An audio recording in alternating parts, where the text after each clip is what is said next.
ഈശോ മിശിഹായ്ക്ക് സ്തുതിയായിരിക്കട്ടെ. ഞാൻ മാണിപ്പറമ്പിലച്ചൻ. മറിയത്തിൻ്റെ സ്വർഗ സംവഹനം അഥവാ മറിയത്തിൻ്റെ നിദ്ര.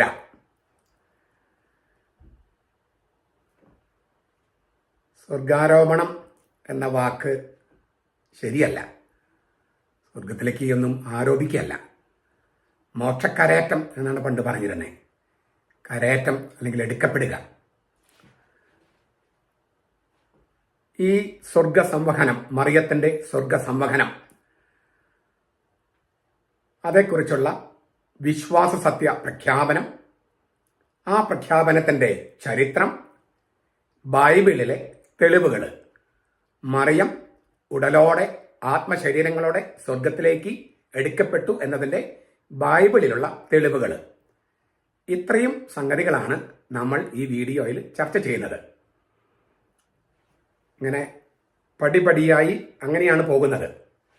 അതിനാൽ ഒരുവിധം എക്സോസ്റ്റീവായിട്ടുള്ള ഒരു പ്രബോധനമാണ് മിക്കവാറും എല്ലാ കാര്യങ്ങളും ഉൾക്കൊള്ളിച്ചിട്ടുള്ളത്. 2, വളരെ യുക്തിഭദ്രമായി തിരുവചനം, അതിൻ്റെ വ്യാഖ്യാനം, പിന്നെ അതിൻ്റെ ചരിത്രം, അങ്ങനെ ഒരുപാട് കാര്യങ്ങൾ ചേർത്തിട്ടുള്ളതാണ്. അതിനാൽ നിങ്ങൾ ഈ വീഡിയോ കാണുന്നവർ ഇത് വികാരിച്ചന്മാർ, നിങ്ങളുടെ വികാരിച്ചന്മാരൊക്കെ അയക്കണം. നിങ്ങളുടെ ഗ്രൂപ്പുകളിൽ അത് മറ്റനേകം പേർക്ക്, അതുപോലെ മറിയത്തെ എതിർക്കുന്നവരുണ്ട്, അവർക്കെല്ലാം അയച്ചു കൊടുക്കണം. നിങ്ങൾ അയച്ചു കൊടുക്കുന്നതോടെ നിങ്ങളൊരു പ്രേക്ഷിത പ്രവൃത്തി ചെയ്യുകയാണ്. എല്ലാ ക്രിസ്ത്യാനികളും പ്രേക്ഷിതന്മാരാണ്. നിങ്ങളത് ചെയ്യുന്നതിലൂടെ ഈ പ്രവൃത്തി അതായത് ഇങ്ങനെ അയച്ചു കൊടുക്കുകയും അവരോട് കാണാനായിട്ട് പറയുകയും വേണം. നിങ്ങൾ, എൻ്റെ വ്യൂവേഴ്സ്, ആദ്യം മുതൽ അവസാനം വരെയും കേൾക്കണം. കാരണം നിങ്ങൾ ഇത്രയും വിശദമായിട്ട് ഇക്കാര്യത്തെക്കുറിച്ച് നിങ്ങൾ കേട്ടിട്ടുണ്ടാകാൻ സാധ്യതയില്ല. ഒരുപക്ഷെ കേട്ടിട്ടുണ്ടാകാം, പക്ഷേ ഞാൻ പറയുന്ന തരത്തിൽ കേട്ടിരിക്കാൻ സാധ്യത കുറവാണ്. അതിനാൽ മനസ്സിരുത്തി ഈ തിരുനാളിന് മറിയത്തിന് കൊടുക്കുന്ന ഒരു കാണിക്കയായി, വഴിപാടായി ഈ വീഡിയോ കാണുകയും പ്രചരിപ്പിക്കുകയും ചെയ്യണമെന്ന് ഞാൻ അഭ്യർത്ഥിക്കുന്നു.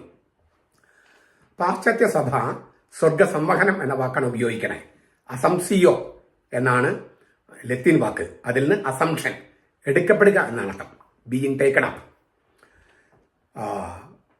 പൗരസ്ത്യ സഭകള് ഡൊർമീഷൻ ഓഫ് ദ തെയോത്തോക്കോസ്, തെയോത്തോക്കോസിന്റെ നിദ്ര, ഉറക്കം എന്ന വാക്കാണ് ഉപയോഗിക്കുന്നത്. അതായത് പാശ്ചാത്യ സഭ മറിയം മരിച്ചിട്ടാണോ ആത്മശരീരങ്ങളോട് എടുക്കപ്പെട്ടത് എന്ന കാര്യത്തിൽ വ്യക്തത വരുത്തിയിട്ടില്ല. മരിച്ചിട്ടാണ് എന്ന് വ്യക്തത വരുത്തുകയാണ് ഈ ഡൊർമീഷൻ എന്ന വാക്ക് ഉപയോഗിക്കുന്നതോടുകൂടി പൗരസ്ത്യ സഭകള്, അത് കത്തോലിക്കരും അകത്തോലിക്കരുമായിട്ടുള്ള പൗരസ്ത്യ സഭകള്. അക്കാരണത്താൽ തന്നെ കത്തോലിക്ക സഭയുടെ മതബോധനം എന്ന ഗ്രന്ഥത്തില് 966 നമ്പർ അല്ലെങ്കിൽ 967 ആ നമ്പറിൽ ഡൊർമീഷൻ, നിദ്ര, ഉറക്കം, മറിയ ദൈവമാതാവിന്റെ ഉറക്കം അല്ലെങ്കിൽ ആ വാക്ക് ഉപയോഗിച്ചിട്ടുണ്ട്. ഒന്നാമത്തെ കാര്യം, ഈ വിശ്വാസ പ്രഖ്യാപനം 1950 നവംബർ മാസം 1-ാം തീയതി മുനിഫിച്ചെന്തിസിമുസ് ദേവുസ്, മഹാമനസ്കതയുള്ള ദൈവം എന്നാണ് വാക്കിനർത്ഥം. അങ്ങേയറ്റം ഔദാര്യമുള്ള ദൈവം. ശ്ലൈഹിക രേഖ, അപ്പസ്റ്റോലിക് കോൺസ്റ്റിറ്റ്യൂഷൻ, അതിന്റെ ആദ്യത്തെ 2 വാക്കുകളാണ്. ആ ശ്ലൈഹിക രേഖയിലൂടെയാണ് 12-ാം പിയൂസ് മാർപ്പാപ്പ ഈ മറിയത്തിന്റെ സ്വർഗ സംവഹനം അല്ലെങ്കിൽ മോക്ഷക്കരേറ്റം വിശ്വാസ സത്യമായി പ്രഖ്യാപിച്ചത്. പക്ഷെ അത് പ്രഖ്യാപിക്കുന്നതിന് മുമ്പ് വളരെ നീണ്ട ഒരു ഒരുക്കമുണ്ടായിരുന്നു. 1946 ചാക്രിക ലേഖനത്തിലെ ദൈഭാരെ വെർജിനിസ് മരിയെ എന്നാണ് ചാക്രിക ലേഖനം, ദൈവമാതാവായ കന്യകാ മറിയം. ആ ചാക്രിക ലേഖനത്തിലൂടെ ലോകമെമ്പാടുള്ള മെത്രാമാര്, അവരിലൂടെ സകലമാനം വൈദികര്, ദൈവജനം എന്നിവരോട് ഈ മോക്ഷക്കരാട്ടം അല്ലെങ്കിൽ മറിയത്തിന്റെ സ്വർഗ സംവഹനം എന്ന വിശ്വാസ പാരമ്പര്യത്തെക്കുറിച്ചുള്ള, മരിയ പാരമ്പര്യത്തെക്കുറിച്ചുള്ള അഭിപ്രായങ്ങൾ ചോദിച്ചു. അങ്ങനെ 1181 അഭിപ്രായങ്ങൾ, ഉത്തരങ്ങളാണ് വത്തിക്കാന് ലഭിച്ചത്. അതിൽ 6 മാത്രമാണ് ഇതൊരു വെളിപ്പെടുത്തപ്പെട്ട സത്യമാണോ എന്ന ശങ്ക പങ്കുവെച്ചത്. അതായത് 1181 ഉത്തരങ്ങളിൽ 6 പേര് മാത്രമാണ് ഇതൊരു വെളിപ്പെടുത്തപ്പെട്ട വിശ്വാസ സത്യമാണോ, വിശ്വാസ പാരമ്പര്യമുണ്ട്, ഇങ്ങനെ വിശ്വാസത്യമായി പ്രഖ്യാപിക്കണോ എന്ന ശങ്ക പ്രകടിപ്പിച്ചത് 6 പേര് മാത്രം. അപ്പോൾ നീണ്ട ഒരുക്കം നടത്തിയിട്ടാണ് ഇതൊരു വിശ്വാസ സത്യമാറ്റി പ്രഖ്യാപിച്ചത്. ഇതിന്റെ ഇതിന്റെ പ്രായോഗിക കാര്യങ്ങൾ നമ്മൾ പിന്നീട് ചർച്ച ചെയ്യും. എന്താണ് ഈ വിശ്വാസ സത്യത്തിൽ പറഞ്ഞത്? അമലോത്ഭവയും നിത്യകന്യകയുമായ ദൈവമാതാവ് തന്റെ ഇഹലോകവാസം കഴിഞ്ഞപ്പോൾ സ്വർഗീയ തേജസ്സിലേക്ക് ആത്മശരീരങ്ങളോടെ എടുക്കപ്പെട്ടു എന്ന സത്യം ദൈവം വെളിപ്പെടുത്തിയിരിക്കുന്ന വിശ്വാസ സത്യമാണെന്ന് നാം നിർവചിക്കുകയും പ്രഖ്യാപിക്കുകയും ചെയ്യുന്നു. ഇതാണ് ഈ ശ്ലൈഹിക രേഖയിലൂടെ മുനിഫിസെന്റിസിമുസ് ദേവുസ് എന്ന ശ്ലൈഹിക രേഖയിലൂടെ 12ാം പിയൂസ് മാർപ്പാപ്പ പ്രഖ്യാപിച്ചത്.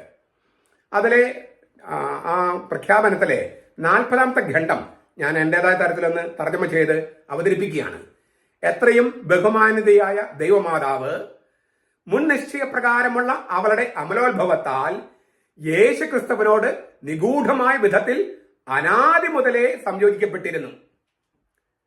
മുൻ നിശ്ചയപ്രകാരമുള്ള അവളുടെ അമലോത്ഭവത്താൽ യേശു ക്രിസ്തുവിനോട് നിഗൂഢമായ വിധത്തിൽ അനാദി മുതലേ സംയോജിക്കപ്പെട്ടിരുന്നു. ദൈവിക മാതൃത്വത്തിൽ അവളെ എല്ലാം തികഞ്ഞ ഏറ്റവും പരിപൂർണതയുള്ള കന്യകയായിരുന്നു. ദിവ്യരക്ഷകന്റെ ഏറ്റവും കുലീന സഹകാരി എന്ന നിലയിൽ അവൾ പാപത്തിന്റെയും അതിന്റെ ഭൗര്യത്തിന്റെയും മേൽ സമ്പൂർണ്ണ വിജയം നേടി. അതാണല്ലോ പാപമില്ലാത്തവൾ അമലോത്ഭവ എന്ന വാക്കിനർത്ഥം. അവസാനം അവളുടെ എല്ലാ ഭാഗ്യങ്ങളുടെയും പരകോടിയായി അവളുടെ പുത്രനെ പോലെ കബറിടത്തിലെ അടുകളിൽ നിന്ന് വിമുക്തയാക്കപ്പെടുകയും സ്വർഗീയ തേജസ്സിലേക്ക് ദേഹദേഹികളോടെ എടുക്കപ്പെടുകയും അവിടെ യുഗങ്ങളുടെ നിത്യരാജാവായി വാഴുന്ന അവളുടെ പുത്രന്റെ വലത്ത് ഭാഗത്ത് രാജ്ഞിയായി ശോഭയോടെ ഇരിക്കുകയും ചെയ്യുന്നു. ഒരുപാട് സങ്കീർണമായ കാര്യങ്ങൾ ഇതിനകത്തുണ്ട്. ഞാൻ ഈ പറഞ്ഞ കാര്യം നിങ്ങൾ 1, 2 പ്രാവശ്യമൊക്കെ 3, 4 പ്രാവശ്യം കേട്ട് നോട്ടൊക്കെ കുറിച്ചാൽ കുറച്ചുകൂടി നിങ്ങൾക്ക് ഗ്രഹിക്കാൻ എളുപ്പമുണ്ട്. നമുക്കൊരു ചോദ്യം ചോദിക്കാം. സ്വർഗ സംവഹനം അല്ലെങ്കിൽ മോക്ഷക്കരേറ്റം എന്ന വിശ്വാസ സത്യത്തിൽ നാം വിശ്വസിക്കുന്നതിന്റെ അർത്ഥം എന്ത്?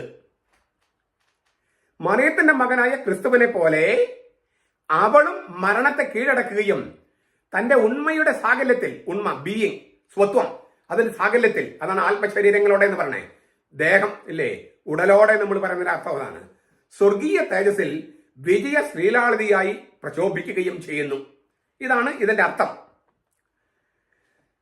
വിശുദ്ധ പൗലോസ് കോറിന്തോസ് സഭയ്ക്ക് എഴുതിയ ലേഖനത്തില് 15ാമത്തെ അധ്യായം 21 മുതൽ 23 വരെ വാക്യങ്ങൾ ഇങ്ങനെ പറയുന്നു. ഒരു മനുഷ്യൻ മൂലം മരണമുണ്ടാകിയാൽ മരിച്ചവരുടെ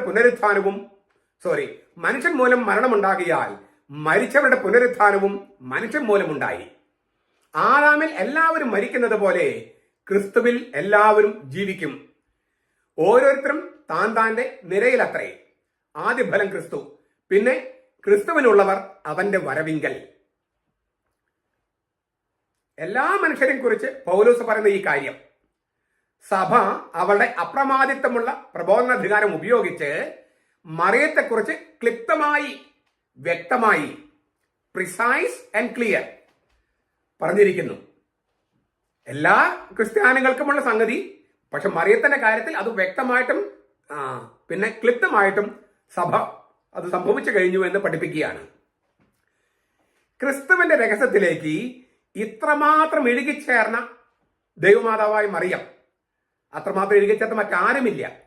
അവളുടെ ഭൗമിക ജീവിതത്തിന്റെ അവസാനത്തില് അവളുടെ സ്വത്വ സാകല്യത്തോടെ, ഉണ്മയുടെ സാകല്യത്തോടെ, സാകല്യം എന്ന് വെച്ചാൽ സകലം എല്ലാം, അതായത് ആത്മാവും ശരീരവും ഇല്ലേ, ആത്മശരീരം, അതിനാണ് ഉണ്മയുടെ സാകല്യം എന്ന് പറഞ്ഞത്. ആത്മശരീരങ്ങളോടെ, ദേഹങ്ങളോടെ തന്റെ പുത്രന്റെ ഉത്ഥാനത്തിൽ ഇപ്പോഴേ പങ്കുപറ്റിയിരിക്കുന്നു. നമുക്കൊന്നുകൂടി വായിക്കാം. ക്രിസ്തുവിന്റെ രഹസ്യത്തിലേക്ക് അത്രമാത്രം ഇഴുകിച്ചേർന്ന ദൈവമാതാവായ മറിയം അവളുടെ ഭൗമിക ജീവിതത്തിന്റെ അവസാനത്തില് അവളുടെ ഉണ്മയുടെ സാകല്യത്തോടെ, ആത്മശരീരങ്ങളോടെ തന്റെ പുത്രന്റെ ഉത്ഥാനത്തിൽ ഇപ്പോഴേ പങ്കുപറ്റിയിരിക്കുന്നു. അവസാന ശത്രുവായ മരണവും കീഴടക്കപ്പെടുന്ന യുഗാന്ത്യത്തിൽ 1 കോറിന്തോസ് 15:26 നമുക്ക് ലഭിക്കുമെന്ന് നാം പ്രത്യാശിക്കുന്ന, നാം കാത്തിരിക്കുന്ന ആ സംഗതിയില് മറിയം ഇപ്പോഴേ ജീവിക്കുന്നു. ശരീരത്തിന്റെ ഉയർപ്പും നിത്യമായ ജീവിതവും നാം നോക്കിപ്പാർക്കുന്നുവെന്ന് വിശ്വാസ പ്രമാണത്തിൽ പ്രഖ്യാപിക്കുന്നുണ്ട്. അത് ഇപ്പോഴേ മറിയം ജീവിക്കുന്നു. ഇതാണ് ഈ വിശ്വാസ സത്യത്തിന്റെ രത്ന ചുരുക്കം. ഇങ്ങനെ ഇത് മറിയത്തിന്റെ സ്വർഗ സംവഹനം വിശ്വാസ സത്യമായി പ്രഖ്യാപിക്കാനായി ചരിത്രം നമുക്ക് നോക്കാം. 1950 ഇത് വിശ്വാസ സത്യമായി പ്രഖ്യാപിച്ചത്. പക്ഷേ ഈ വിശ്വാസം സഭയുടെ ആരംഭകാലം മുതലേ ഉണ്ടായിരുന്നു. ആരംഭകാലം. അത് തെളിയിക്കാൻ ഞാൻ ഒരു തിരുവചനം ചൂണ്ടിക്കാണിക്കുകയാണ്. സകല തലമുറകളും എന്നെ ഭാഗ്യവതി എന്ന് പ്രകീർത്തിക്കും. മഗ്നിഫിക്കാത്ത് എന്ന് പറയുന്ന മറിയത്തിന്റെ സ്തോത്രഗീതത്തില് മറിയം തന്നെ പറയുന്നതാണ്. ലൂക്കായുടെ സുവിശേഷം 1:48. മറിയം ഈ മഗ്നിഫിക്കാത്ത് പാടിയത് BC 1 or 2 ആണ്. ലൂക്ക സുവിശേഷം രചിക്കുന്നത് 60കളുടെയോ 70കളുടെയോ അവസാനത്തിലാണ്. അതായത് മറിയം ഈ മഗ്നിഫിക്കാത്ത് പാടി 60 കൊല്ലം കഴിഞ്ഞിട്ടോ അല്ലെങ്കിൽ 70 കൊല്ലം കഴിഞ്ഞിട്ടോ ആണ് അത് രേഖപ്പെടുത്തപ്പെടുന്നത്. അന്ന്, അതായത് 70 കൊല്ലം കഴിഞ്ഞിട്ട് 60 കൊല്ലം അല്ലെങ്കിൽ 70 കൊല്ലം മുമ്പ് പറഞ്ഞ കാര്യം ലൂക്ക അത് എഴുതുമ്പോൾ ലൂക്ക സഭയിൽ നിന്നൊരു കാര്യമാണ് എഴുതിയിരിക്കുന്നത്. അതായത് യേശുക്രിസ്തു മരിച്ച AD 33 അന്ന് മുതൽ ലൂക്ക സുവിശേഷം എഴുതുന്ന കാലയളവിൽ എല്ലാ തലമുറകളും മറിയത്തെ ഭാഗ്യവതിയെ പ്രകീർത്തിക്കുന്നുണ്ട്. സഭയിൽ നിലനിന്നിരുന്ന കാര്യമാണ് ലൂക്ക എഴുതി വെച്ചിരിക്കുന്നത്. അല്ലാതെ ലൂക്ക എഴുതി വെച്ചിട്ട് സഭയിലേക്ക് സ്വീകരിക്കല്ലോ. സഭയിൽ നിലനിന്നിരുന്ന വചന പാരമ്പര്യമാണ് ലൂക്ക രേഖപ്പെടുത്തിയിരിക്കുന്നത്.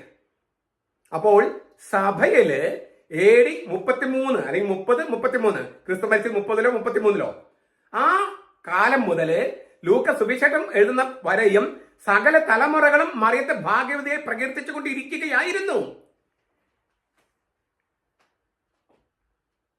ചുരുക്കത്തിൽ സഭയുടെ ചരിത്രത്തെക്കുറിച്ചുള്ള മറിയത്തിന്റെ പ്രവചനമാണ് ഈ തിരുവചനം. സകല തലമുറകളും എന്നെ ഭാഗ്യവതി എന്ന് പ്രകീർത്തിക്കുമെന്ന മറിയത്തിന്റെ ആ പ്രവചനമാണത്. സഭാചരിത്രത്തിൽ മറിയത്തെ സ്ഥിരമായി ഓർക്കുമെന്നുള്ള പ്രവചനം. അതിനാൽ മറിയത്തെ സഭ പ്രകീർത്തിക്കുന്നത് തിരുവചനങ്ങളുടെ മാത്രമല്ല അവളുടെ മകനായ ക്രിസ്തുവുമായി പരിപൂർണമായ യോജിപ്പിലുമാണ്. ഈ തിരുവചനം യേശുക്രിസ്തുവിനെ കുറിച്ചാണ്. ആ തിരുവചനത്തിലാണ് മറിയത്തെ കുറിച്ചുള്ള വചനം. ഈ ക്രിസ്തുവിനെയാണ് മറിയം ഭൂമിയിലേക്ക് കൊണ്ടുവന്നത്.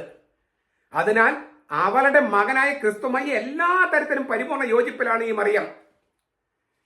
എല്ലാ സ്ഥലത്തും എല്ലാ കാലത്തുമുള്ള സഭ ഇക്കാര്യം ചെയ്യണം. ഏത് കാര്യം? സകല തലമുറകളും എന്നെ ഭാഗ്യവതി എന്ന് പ്രകീർത്തിക്കും. ഇത് തിരുവചനമാണ്.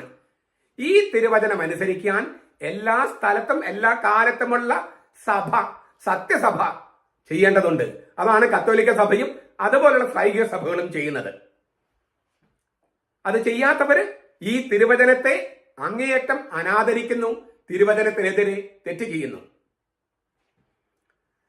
ഞാൻ ആവർത്തിക്കുകയാണ്, ലൂക്കാസ് സുവിശേഷം രചിക്കുന്ന കാലത്ത് തന്നെ മറിയത്തെ സകല തലമുറകളും ഭാഗ്യവതിയെ പ്രകീർത്തിച്ചുകൊണ്ടിരിക്കുന്ന വിശ്വാസ പാരമ്പര്യം സഭയിൽ ഉണ്ടായിരുന്നു.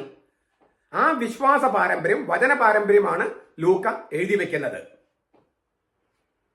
അങ്ങനെ AD 30 BC 1-ലോ 2-ലോ മറിയം പറഞ്ഞു. AD 30-33 മുതലുള്ള സഭയില് അത് ഇങ്ങനെ പ്രകീർത്തിച്ചില്ലായിരുന്നെങ്കിൽ ലൂക്ക ഈ വചനം എഴുതുമായിരുന്നോ? സകല തലമുറകളും ഭാഗ്യവതി എന്ന് പ്രകീർത്തിക്കുമെന്ന വചനം ഈ AD 33 തൊട്ട് 60 അല്ലെങ്കിൽ 70 വരെ സഭയിൽ മറിയത്തെ പ്രകീർത്തിച്ചുകൊണ്ടിരിക്കുന്ന ആ സംഗതി ഇല്ലായിരുന്നെങ്കിൽ ഇങ്ങനൊരു വചനം ലൂക്കാസ് എഴുതുമായിരുന്നോ? എഴുതുമായിരുന്നില്ല. അത് അന്യം നിന്ന് പോയ കാര്യമല്ലേ? 10, 60, 70 വർഷം മുമ്പ് അന്യം നിന്ന് പോയ കാര്യം ഇപ്പോഴെന്തിനാ എഴുതി വെക്കണേ? അപ്പോ അന്യം നിന്ന് പോയ കാര്യമല്ല. സഭയിൽ ലൂക്കാസ് സുവിശേഷം എഴുതുന്ന കാലത്ത്, അതായത് ആദിമ സഭയിൽ ആദ്യം തൊട്ട് മറിയത്തെ പ്രകീർത്തിക്കുന്ന വിശ്വാസ വചന പാരമ്പര്യം സഭയിൽ നിലനിന്നിരുന്നു. ആ നിന്നിരുന്ന പാരമ്പര്യമാണ്, വചനമാണ് ലൂക്കാസ് എഴുതി വെച്ചിരിക്കുന്നത്. നമ്മൾ വിശദാംശങ്ങൾ പിന്നെ കാണാം. ഈ മറിയത്തെ പ്രകീർത്തിക്കുന്ന സഭയിൽ സമ്മതിച്ചു. പക്ഷെ മറിയം ഉടലോടെ സ്വർഗത്തിലാണ് എന്ന് പറയാൻ എന്താ തെളിവ്? അതിന് തെളിവ് വെളിപാട് ഗ്രന്ഥം 11:19 മുതൽ 12:1 വരെയാണ്. അതേക്കുറിച്ച് വിശദമായിട്ട് നമ്മൾ കാണാൻ വരുന്നു. അപ്പൊ മറിയം ഉടലോടെയാണ് സ്വർഗത്തിൽ എന്ന കാര്യവും ഈ ആരംഭകാലം മുതൽ തൊട്ടേ നിലനിന്നിരുന്നു. വെളിപാട് ഗ്രന്ഥം രചിക്കപ്പെടുന്നത് 1-ാം നൂറ്റാണ്ടിന്റെ അവസാനത്തിലാണ്. 1-ാം നൂറ്റാണ്ടിന്റെ അവസാനത്തില്, അല്ലാതെ 20-ാം നൂറ്റാണ്ടിലല്ല. ആ വെളിപാട് ഗ്രന്ഥം പറഞ്ഞിരിക്കുകയാണ് മറിയം ഉടലോടെ സ്വർഗത്തിലാണ്. അപ്പോൾ ഞാൻ പറഞ്ഞു വരുന്നത് 1950 മറിയത്തിന്റെ സ്വർഗസംവഹനം വിശ്വാസത്യമായി പ്രഖ്യാപിച്ചതിന് ശേഷമല്ല ഈ ആചാരം അല്ലെങ്കിൽ തിരുനാൾ തുടങ്ങിയത്. സഭയുടെ ആരംഭകാലം മുതലേയുള്ള ആ വിശ്വാസ പാരമ്പര്യം വിശ്വാസ സത്യമായി പ്രഖ്യാപിച്ചത് മാത്രമാണ് 1950. ഇനി ഞാൻ കുറച്ചുകൂടി ചരിത്രത്തിലേക്ക് പോകുകയാണ്. ഈ തിരുവചനങ്ങളുടെ വെളിച്ചത്തിൽ സഭയിൽ ഉണ്ടായ പാരമ്പര്യങ്ങൾ AD 250-300 കാലയളവിൽ രചിക്കപ്പെട്ട മറിയത്തിന്റെ വിശ്രമം എന്ന് പറഞ്ഞിട്ടൊരു പുസ്തകമുണ്ട്. ലീബർ റെക്വെയി മരിയെ എന്നാണ് ലത്തീനില്. The book of Mary's repose, മറിയത്തിന്റെ വിശ്രമത്തെക്കുറിച്ചുള്ള ഗ്രന്ഥം, അങ്ങനെയാണ് പുസ്തകത്തിന്റെ പേര്. AD 250-300 കാലയളവിൽ എഴുതപ്പെട്ടതാണ്. എത്യോപ്യൻ ഭാഷയിൽ ഈ ഗ്രന്ഥത്തിന്റെ പൂർണ്ണ രൂപത്തിലുള്ള തർജ്ജമയുണ്ട്.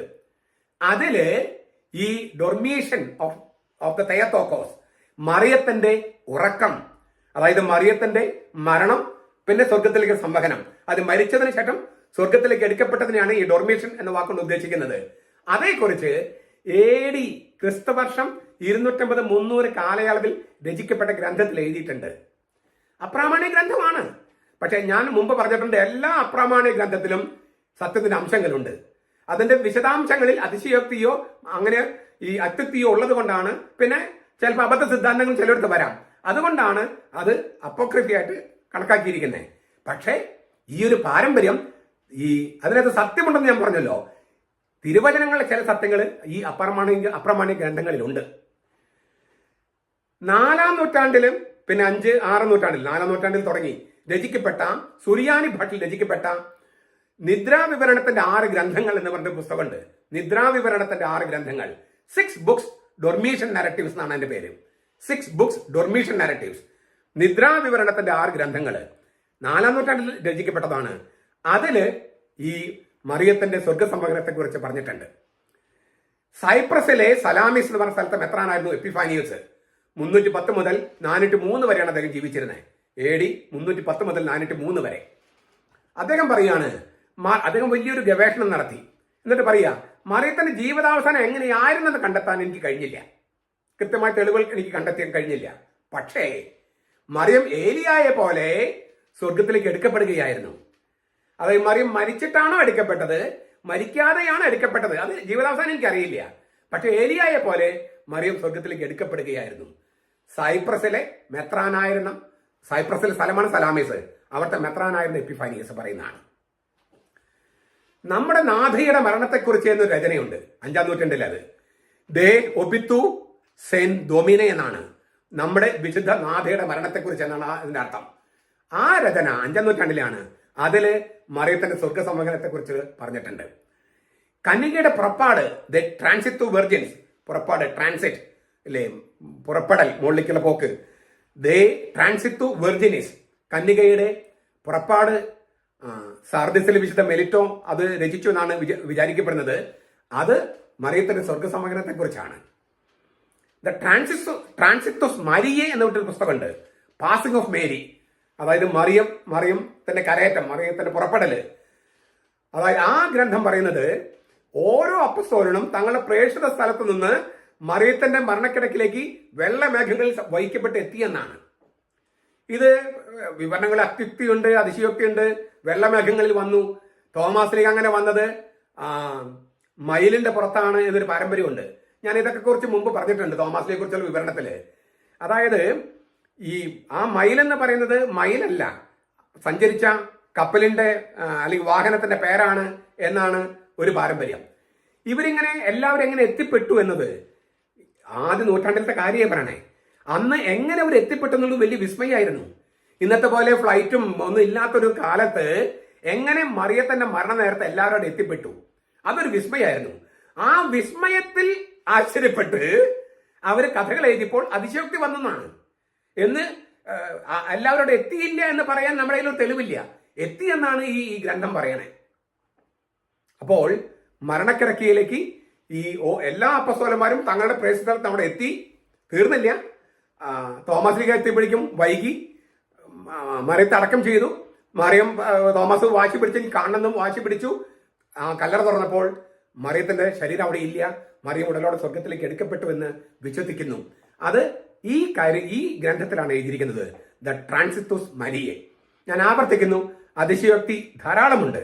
പക്ഷേ അല്പം അതിശയോക്തി ഉണ്ട് എന്ന് കരുതിയിട്ട് അതിനകത്ത് സത്യമില്ല എന്ന് വാദിക്കരുത്. അതിനൊരു തെളിവാണ് ഞാൻ പറയുന്നത്. ഇത് 4-ാം നൂറ്റാണ്ടിൽ 5-ാം നൂറ്റാണ്ടിലൊക്കെ എഴുതപ്പെട്ടിട്ട് 8-ാം നൂറ്റാണ്ടില് ജോൺ ഡമഷീൻ ഇതിന്റെ ഈസ്റ്റേൺ പൗരസ്ത്യ പാരമ്പര്യത്തിന്റെ ഒരു സ്റ്റാൻഡേർഡ് എഡിഷൻ ആയിട്ട് അദ്ദേഹം പറയുന്നത് ഈ തോമസ് ലീഗയുടെ കഥയെല്ലാം 8-ാം നൂറ്റാണ്ടില് ജോൺ ഡമഷീൻ അത് കുറച്ചുകൂടി അതിന്റെ അത്യുക്തിയും അതിശയോക്തിയൊക്കെ അതിന്റെ അതിങ്ങനെ കളഞ്ഞിട്ട് അതിന്റെ സത്യാവസ്ഥ സ്ഥാപിക്കുന്നുണ്ട്. ജോൺ ഓഫ് ഡമാസ്കസ് പൗരസ്ത്യ പാരമ്പര്യം അദ്ദേഹം വളരെ ശക്തമായിട്ട് മുറുകെ പിടിക്കുകയാണ്. ഇത്രയും ചരിത്രം, അതായത് ഞാൻ ആദ്യ നൂറ്റാണ്ടിൽ മറിയത്തെ പ്രകീർത്തിച്ചിരുന്നതും ഉടലോടെ മറിയം സ്വർഗത്തിലേക്ക് എടുക്കപ്പെട്ടു എന്ന് ആദ്യ നൂറ്റാണ്ടിൽ തന്നെ വിശ്വസിച്ചിരുന്ന കാര്യം ഞാൻ ആദ്യം പറഞ്ഞു. പിന്നെ സഭാപിതാക്കന്മാരും വിവിധ പാരമ്പര്യങ്ങളും ഞാൻ പറഞ്ഞു. ഇതാണ് ചരിത്രം. ഇതിനൊക്കെ ഏറ്റവും പ്രധാനപ്പെട്ട സംഗതി എന്താണ്? ബൈബിളിൽ ഇതിന് തെളിവുണ്ടോ? എല്ലാവരും ചോദിക്കുന്ന സംഗതിയാണ്. മറിയം ഉടലോടെ സ്വർഗത്തിലേക്ക് എടുക്കപ്പെട്ടതിന് ബൈബിളിൽ തെളിവുണ്ടോ? നമുക്ക് ചോദ്യം കുറച്ചുകൂടി വ്യക്തമാക്കാം. മരണത്തിന്റെ മേലുള്ള അന്തിമ വിജയം മറിയത്തില് മുൻകൂറായി സംഭവിച്ചുവെന്ന് വിശ്വസിക്കാനുള്ള തെളിവുകൾ എന്ത്? മരണത്തിന്റെ മേലുള്ള വിജയം അതാണല്ലോ തിരുവുത്ഥാനം, ശരീരത്തിൽ ഉയർപ്പിൽ ഞാൻ വിശ്വസിക്കുന്നു. അപ്പൊ മരണത്തിന്റെ മേലുള്ള അന്തിമ വിജയം അത് മറിയത്തിൽ മുൻകൂറായി സംഭവിച്ചു എന്ന് വിശ്വസിക്കാൻ, അതാണ് മറിയത്തിന്റെ സ്വർഗ സംവഹനം. അതിന് അങ്ങനെ വിശ്വസിക്കാനുള്ള തെളിവുകൾ എന്ത്? അതിന്റെ വേരുകൾ എവിടെയാണ്? സ്വർഗ സംവഹനം വഴി മറിയത്തെ സ്വർഗത്തിൽ മഹത്വവൽക്കരിക്കാൻ ഉള്ള കാരണം എന്ത്? ദൈവം മറിയത്തെ സ്വർഗ സംവഹനം വഴി സ്വർഗത്തിൽ അവളെ മഹത്വവൽക്കരിക്കാൻ കാരണമെന്ത്? ഒന്നാമത്തെ തെളിവ് നസ്രത്തിലെ കന്യകയുടെ വിശ്വാസം തന്നെയാണ് അതിന്റെ ആദ്യത്തെ തെളിവ്. ഗബ്രിയേൽ മാലാഖ വഴി ദൈവം കൊടുത്തുവിട്ട ദൈവത്തിന്റെ വചനം അനുസരിക്കുകയും ദൈവം മുൻകൈയെടുത്ത ദൈവിക പ്രവൃത്തിക്ക് തന്നെ പൂർണ്ണമായി വിട്ടുകൊടുക്കുകയും ചെയ്ത നസ്രത്തിലെ മറിയം. ലൂക്കാ സുവിശേഷം 26 മുതൽ 56 വരെ വാക്യങ്ങൾ. മാലാഖ വഴി ദൈവം കൊടുത്തുവിട്ട ദൈവത്തിന്റെ വചനം അനുസരിക്കുകയും അങ്ങ് പറഞ്ഞ വചനം പോലെ എന്നിൽ സംഭവിക്കട്ടെ, ദൈവം മുൻകൈയെടുത്ത ദൈവിക പ്രവൃത്തിക്ക് തന്നെ പൂർണ്ണമായി വിട്ടുകൊടുക്കുകയും ചെയ്തു. മറിയത്തിന്റെ ഏറ്റവും വലിയ മഹത്വം അവളുടെ വിശ്വാസമാണ്.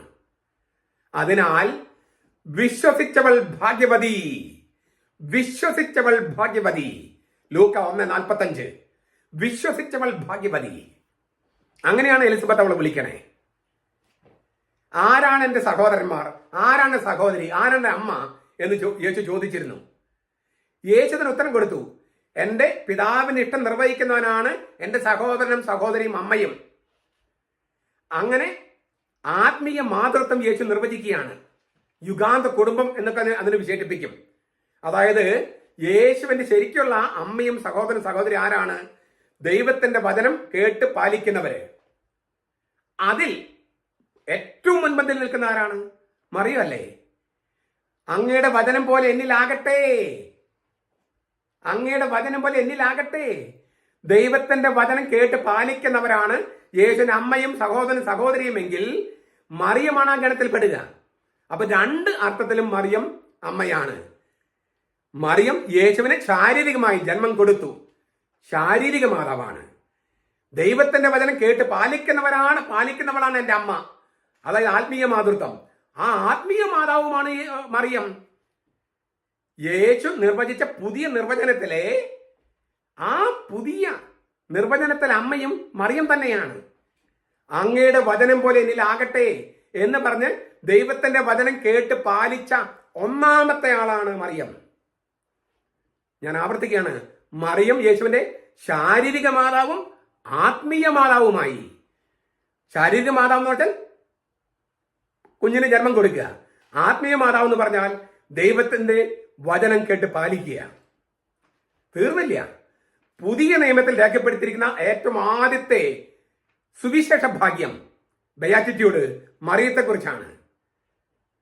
കർത്താവ് തന്നോട് അരുളി ചെയ്തതിന് നിവൃത്തിയുണ്ടാകുമെന്ന് വിശ്വസിച്ചവൾ ഭാഗ്യവതി. വിശ്വസിച്ചവൾ ഭാഗ്യവതി. ദരിദ്രരെ ഭാഗ്യവാന്മാർ, ശാന്തശീലരെ ഭാഗ്യവാന്മാർ. അങ്ങനെ കർത്താവ് സുവിശേഷ ഭാഗ്യങ്ങൾ അരുളി ചെയ്യുന്നതിന് മുൻപ് എലിസബത്ത് മറിയത്തെക്കുറിച്ച് സുവിശേഷ ഭാഗ്യം അരുളി ചെയ്തിരിക്കുന്നു. വിശ്വസിച്ചവൾ ഭാഗ്യവതി. ലൂക്ക 1:45. തീർന്നില്ല. ഈ ഭാഗ്യത്തിന്റെ കൂടെ ഒരു അനുഗ്രഹം ചൊരിഞ്ഞിരിക്കുന്നു. എലിസബത്ത് ഉച്ചത്തിൽ വിളിച്ചു പറഞ്ഞു, നീ സ്ത്രീകളിൽ അനുഗ്രഹിക്കപ്പെട്ടവൾ, നിന്റെ ഗർഭഫലവും അനുഗ്രഹിക്കപ്പെട്ടത്. നോക്കുക, ആ രണ്ട് സ്ഥലത്ത് പറഞ്ഞിരിക്കുന്ന വചനം ഒന്ന് തന്നെയാ. നീ സ്ത്രീകളെ അനുഗ്രഹിക്കപ്പെട്ടവൾ, നിന്റെ ഗർഭഫലവും അനുഗ്രഹിക്കപ്പെട്ടത്, നിന്റെ ഉദരത്തിൻ ഫലവും അനുഗ്രഹിക്കപ്പെട്ടത്. യേശു അനുഗ്രഹിക്കപ്പെട്ടത് എന്നതിന് ഉപയോഗിക്കുന്ന അതേ വാക്കാണ് മറിയം അനുഗ്രഹിക്കപ്പെട്ടവൾ എന്നതിന് ഉപയോഗിച്ചിരിക്കുന്നത്.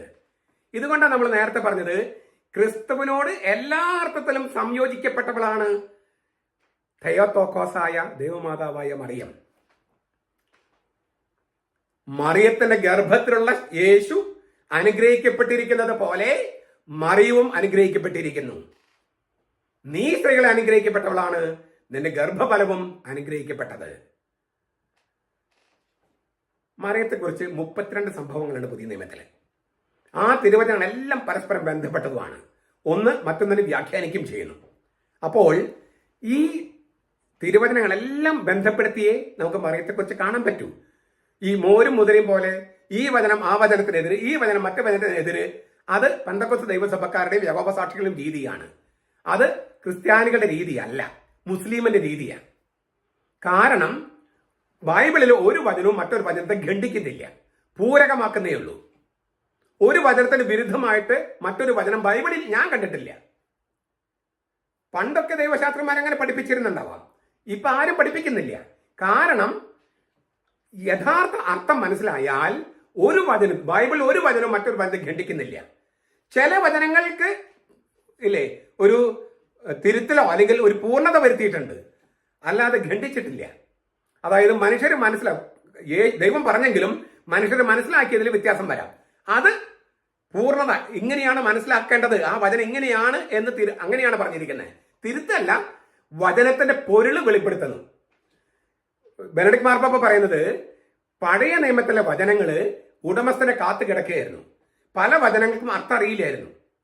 ഉടമസ്ഥൻ വന്നപ്പോഴാണ്, വചനത്തിലെ ഉടമസ്ഥൻ ആരാ? ദൈവം. ദൈവം തന്നെ ഭൂമിയിൽ വന്നപ്പോഴാണ് പഴയ നിയമത്തിലെ വചനത്തിന് അർത്ഥം കിട്ടിയത്. അതുവരെയും അതിന്റെ അർത്ഥം കൃത്യമായിട്ട് അറിയില്ലായിരുന്നു. അപ്പൊ ദൈവം, വചനത്തിന് ഉടമസ്ഥൻ, ഭൂമിയിൽ മനുഷ്യനായി വന്നപ്പോഴാണ് പഴയ നിയമത്തിലെ വചനത്തിന് അർത്ഥം കിട്ടിയത്.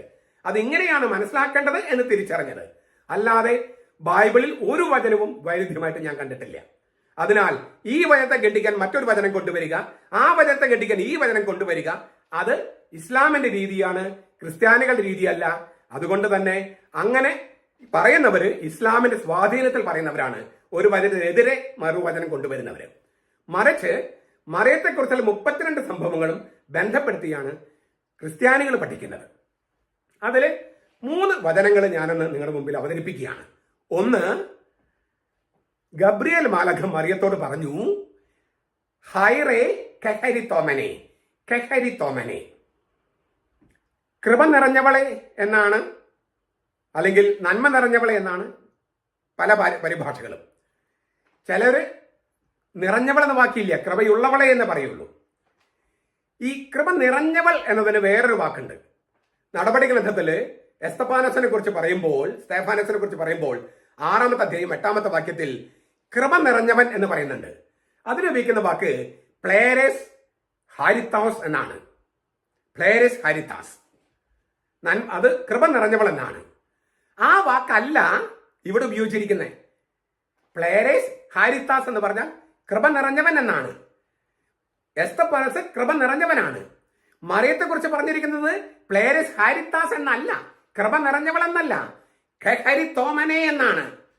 ഞാൻ അമലോത്ഭവത്തെ കുറിച്ച് പഠിപ്പിച്ചപ്പോൾ വിശദമായിട്ട് ഈ വാക്ക് അങ്ങനെ 3 വാക്കുകൾ ഇത് സങ്കരമാണിത്. 3 വാക്കുകൾ ചേർത്താണ് ഇത് ഉണ്ടാക്കിയത്. അത് വിശദമായിട്ട് പറഞ്ഞിരുന്നു. അതുകൊണ്ട് വിശദാംശങ്ങൾ പോകാതെ ഇതിന്റെ വാക്ക് ഞാൻ പറയാണ്. ഇതിനർത്ഥം കൃപ നിറഞ്ഞവൾ എന്നെങ്കിൽ പോരാ, പണ്ട് മുതലേ കൃപ നിറഞ്ഞവളായിരിക്കുന്നവളെ എന്നാണ് വേണ്ടത്. അനാദി മുതലേ കൃപ കൊണ്ട് നിറഞ്ഞ് ഇപ്പോഴും നിറഞ്ഞ് ഭാവിയിലും നിറഞ്ഞുകൊണ്ടിരിക്കുന്നവൾ എന്നാണ് ആ വാക്കിനർത്ഥം. കെഹരിത്തോമൻ എന്ന വാക്കിന് പണ്ട് മുതലേ കൃപ നിറഞ്ഞവളും ഇപ്പോൾ നിറഞ്ഞിരിക്കുന്നവളും ഇനി അങ്ങോട്ട് ആയിരിക്കുന്നവളും എന്നാണ് അർത്ഥം. അതിനാൽ കൃപ നിറഞ്ഞവളെന്നും പറഞ്ഞാൽ പോരാ, നന്മ നിറഞ്ഞവളെന്ന് പറഞ്ഞാൽ പോരാ. അത് എസ്തഫാനോസിനെ കുറിച്ച് പറഞ്ഞിരിക്കുന്നതാ. അതിനേക്കാളൊക്കെ ആഴമേറിയ അർത്ഥമുണ്ട്. അതായത് the channel of God's grace has been on to you from the foundation of the world now and will continue in the future എന്നാണ് ആ വാക്കിന് ശരിക്കുള്ള അർത്ഥം. ദൈവത്തിന്റെ കൃപയുടെ നീർച്ചാല് അനാദി മുതലേ നിന്നിലാണ്, ഇപ്പോഴാണ്, ഭാവിയിലായിരിക്കും എന്നാണ് ആ വാക്കിനർത്ഥം. കെഹരിത്തോമനെ. ഇതിന്റെ അടിസ്ഥാനത്തിലാണ് മറിയം അമലോത്ഭവിയാണെന്ന് 1854 കത്തോലിക്ക സഭ പ്രഖ്യാപിച്ചത്. ഈ തിരുവചനത്തിന്റെ വ്യാഖ്യാനമാണത്, അല്ലാണ്ട് കത്തോലിക്ക സഭ കണ്ടെത്തിയതല്ല. മറിയം അമലോത്ഭവിയാണെന്ന് കത്തോലിക്ക സഭ കണ്ടെത്തിയതല്ല.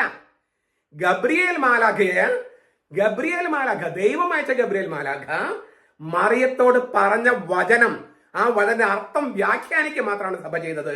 മറിയം അമലോത്ഭവിയാണെന്ന് പറഞ്ഞപ്പോൾ അത് 1854. രണ്ടാമത്തെ തിരുവചനം, കർത്താവിന്റെ അമ്മ എന്ന് എലിസബത്ത് മറിയത്തെ വിളിച്ചു. കർത്താവിന്റെ അമ്മ, എൻ്റെ കർത്താവിന്റെ അമ്മ. അദോണായി ഹീബ്രുവില് അദോണായി എന്ന് പറഞ്ഞത് യാഹ്വേ, എൻ്റെ യാഹ്വയുടെ അമ്മ. അത് എൻ്റെ നാഥന്റെ അമ്മ എന്നൊന്നും അല്ല അർത്ഥം. യാഹ്വേ എന്നാണ്, കർത്താവിന്റെ അമ്മ എന്നാണ്. കർത്താവിന്റെ അമ്മ, ആ കർത്താവ് ദൈവം തന്നെയായ പുത്രനാണ്. അതിനാൽ ദൈവമാതാവ് എന്ന് പാശ്ചാത്യ സഭയിലും തെയോത്തോക്കോസ് എന്ന് പൗരസ്ത്യ സഭകളും വിളിക്കണം. തെയോത്തോക്കസിന്റെ അർത്ഥമൊക്കെ ഞാൻ ഈ ശൂനോയോ നോമ്പുമായിട്ട് ബന്ധപ്പെട്ടുള്ള വീഡിയോയിൽ പറഞ്ഞിട്ടുണ്ട്, ഈ അടുത്ത ദിവസങ്ങളിലായിരുന്നു. അപ്പൊ ഞാൻ വിശദാംശങ്ങളിൽ പോകുന്നില്ല. കർത്താവിന്റെ അമ്മ, എൻ്റെ യാഹ്വയുടെ അമ്മ എന്ന് വെച്ചാൽ ദൈവത്തെ പ്രസവിച്ചവൾ എന്നല്ല അർത്ഥം. ദൈവത്തെ പ്രസവിച്ചവൾ എന്നല്ല അർത്ഥം. അവൾ പ്രസവിച്ച കുഞ്ഞ് ദൈവമായിരുന്നു എന്നാണ്. അവളിൽ നിന്ന് ജനിച്ചവൻ ദൈവം തന്നെയായ പുത്രനാണ്. അവളിൽ നിന്ന് ജനിച്ചവൻ ദൈവം തന്നെയായ പുത്രനാണ്. അതാണ് ആ വാക്കിന്റെ അർത്ഥം. അല്ലാതെ പരിശുദ്ധ തൃത്വത്തെ പ്രസവിച്ചവൾ എന്നല്ല. മറിയത്തിൽ നിന്ന് ജനിച്ച ശിശു ദൈവം തന്നെയായിരുന്നു, ദൈവം തന്നെയായ പുത്രനായിരുന്നു, പരിശുദ്ധ തൃത്വത്തിലെ രണ്ടാമത്തെ ആളായിരുന്നു. അതാണ് ദൈവമാതാവ് എന്ന വാക്കിനർത്ഥം. ഇത് രണ്ടാമത്തെ. ഇത് ലൂക്കായുടെ സുവിശേഷം 1-ാമത്തെ അധ്യായം 43-ാമത്തെ വാക്യത്തെ എൻ്റെ കർത്താവിന്റെ അമ്മ എന്ന് തിരുവചനം വിളിക്കുന്നതിനെ, വിശേഷിപ്പിക്കുന്നതിനെ സഭ വ്യാഖ്യാനിച്ചതാണ് തെയോത്തോക്കോസ് അല്ലെങ്കിൽ ദൈവമാതാവ്. തിരുവചനമാണ്, കത്തോലിക്ക സഭ കണ്ടെത്തിയതല്ല. മൂന്നാമത്തത്, ഇപ്പൊ 3 വചനങ്ങൾ ഞാൻ 3 പറഞ്ഞത്. ആയത് വിശ്വസിച്ചവൾ ഭാഗ്യവതി, 1:45, ലൂക്ക 1:45 വിശ്വസിച്ചവൾ ഭാഗ്യവതി. 2 അമലോത്ഭവ കെഹരിത്തോമനെ. 3 എൻ്റെ കർത്താവിന്റെ അമ്മ. ഈ 3 തിരുവചനങ്ങളുടെ വെളിച്ചത്തിൽ പ്രഖ്യാപിച്ച 3 വിശ്വാസ സത്യങ്ങള്. ഇതാണ് ഈ 3 കാര്യങ്ങൾ. വിശ്വസിച്ചവൾ ഭാഗ്യവതി, മറിയം, അമലോത്ഭവ, കർത്താവിന്റെ അമ്മ. ഈ 3 കാര്യങ്ങളുടെ തിരുവചനങ്ങളുടെ വെളിച്ചത്തിൽ സഭ പ്രഖ്യാപിച്ച വിശ്വാസ സത്യങ്ങള് മറിയത്തിന്റെ സ്വർഗ സംവഹനം എന്ന വിശ്വാസത്വത്തിന്റെ അടിത്തറയാണ്. അടിത്തറ. ആ വാക്ക് ആവർത്തിക്കുന്നതിന് കാരണമുണ്ട്. വിശ്വസിച്ചവൾ ഭാഗ്യവതി, മറിയം അമലോത്ഭവം, മറിയം കർത്താവിന്റെ അമ്മ. ഈ തിരുവചനങ്ങളും അവയെ അടിസ്ഥാനമാക്കിയുള്ള വിശ്വാസ സത്യങ്ങളുമാണ് മറിയം സ്വർഗത്തിലേക്ക് എടുക്കപ്പെട്ടു എന്ന വിശ്വാസത്തിന്റെ അടിത്തറ. ഈ അടിത്തറമേൽ 3 തിരുവചനങ്ങൾ അടിത്തറമേൽ മറ്റ് തിരുവചനങ്ങൾ കൊണ്ടാണ് ഈ വിശ്വാസത്യം പണിയപ്പെട്ടിരിക്കുന്നത്. ആ തിരുവചനങ്ങളിലേക്ക് നമുക്ക് പോകാം. ഈ മറിയം ഇത്രയും മഹതിയായ സ്ത്രീയാണ്. എങ്കിലും മറിയം സ്വർഗത്തിലേക്ക് എടുക്കപ്പെട്ടു എന്ന തെളിവ് എന്താണ്? മറിയം സ്വർഗത്തിലേക്ക് എടുക്കപ്പെട്ടു എന്നതിന് തെളിവ് ഒന്നാമത്തെ തെളിവ് ലൂക്കായുടെ സുവിശേഷത്തില് 1-ാമത്തെ അധ്യായം 39 മുതലുള്ള വാക്യങ്ങള്, 45 വരെയുള്ള വാക്യങ്ങള്. ദൈവിക മിശിഹായുടെ അമ്മയാണ് യഥാർത്ഥ ഉടമ്പടി പേടകം എന്ന് വെളിപ്പെടുത്താൻ ലൂക്കാസ് സവിശേഷമായി മനസ്സിരുത്തുന്നു. ദൈവിക മിശിഹായുടെ അമ്മയായ മറിയമാണ് യഥാർത്ഥ ഉടമ്പടി പേടകം. അതായത് പഴയ നിയമത്തിൽ ഉടമ്പടി പേടകം അത് വരാനിരുന്ന മറിയം എന്ന ഉടമ്പടി പേടകത്തിന്റെ ഒരു പൂർവ്വരൂപമോ നിഴലോ മാത്രമായിരുന്നു എന്ന് ലൂക്കാസ് വളരെ വ്യക്തമായി എന്നാൽ അതിസൂക്ഷ്മമായി പഠിപ്പിക്കുന്നു. അതിലെ നമുക്ക് 2-3 കാര്യങ്ങൾ നോക്കാം.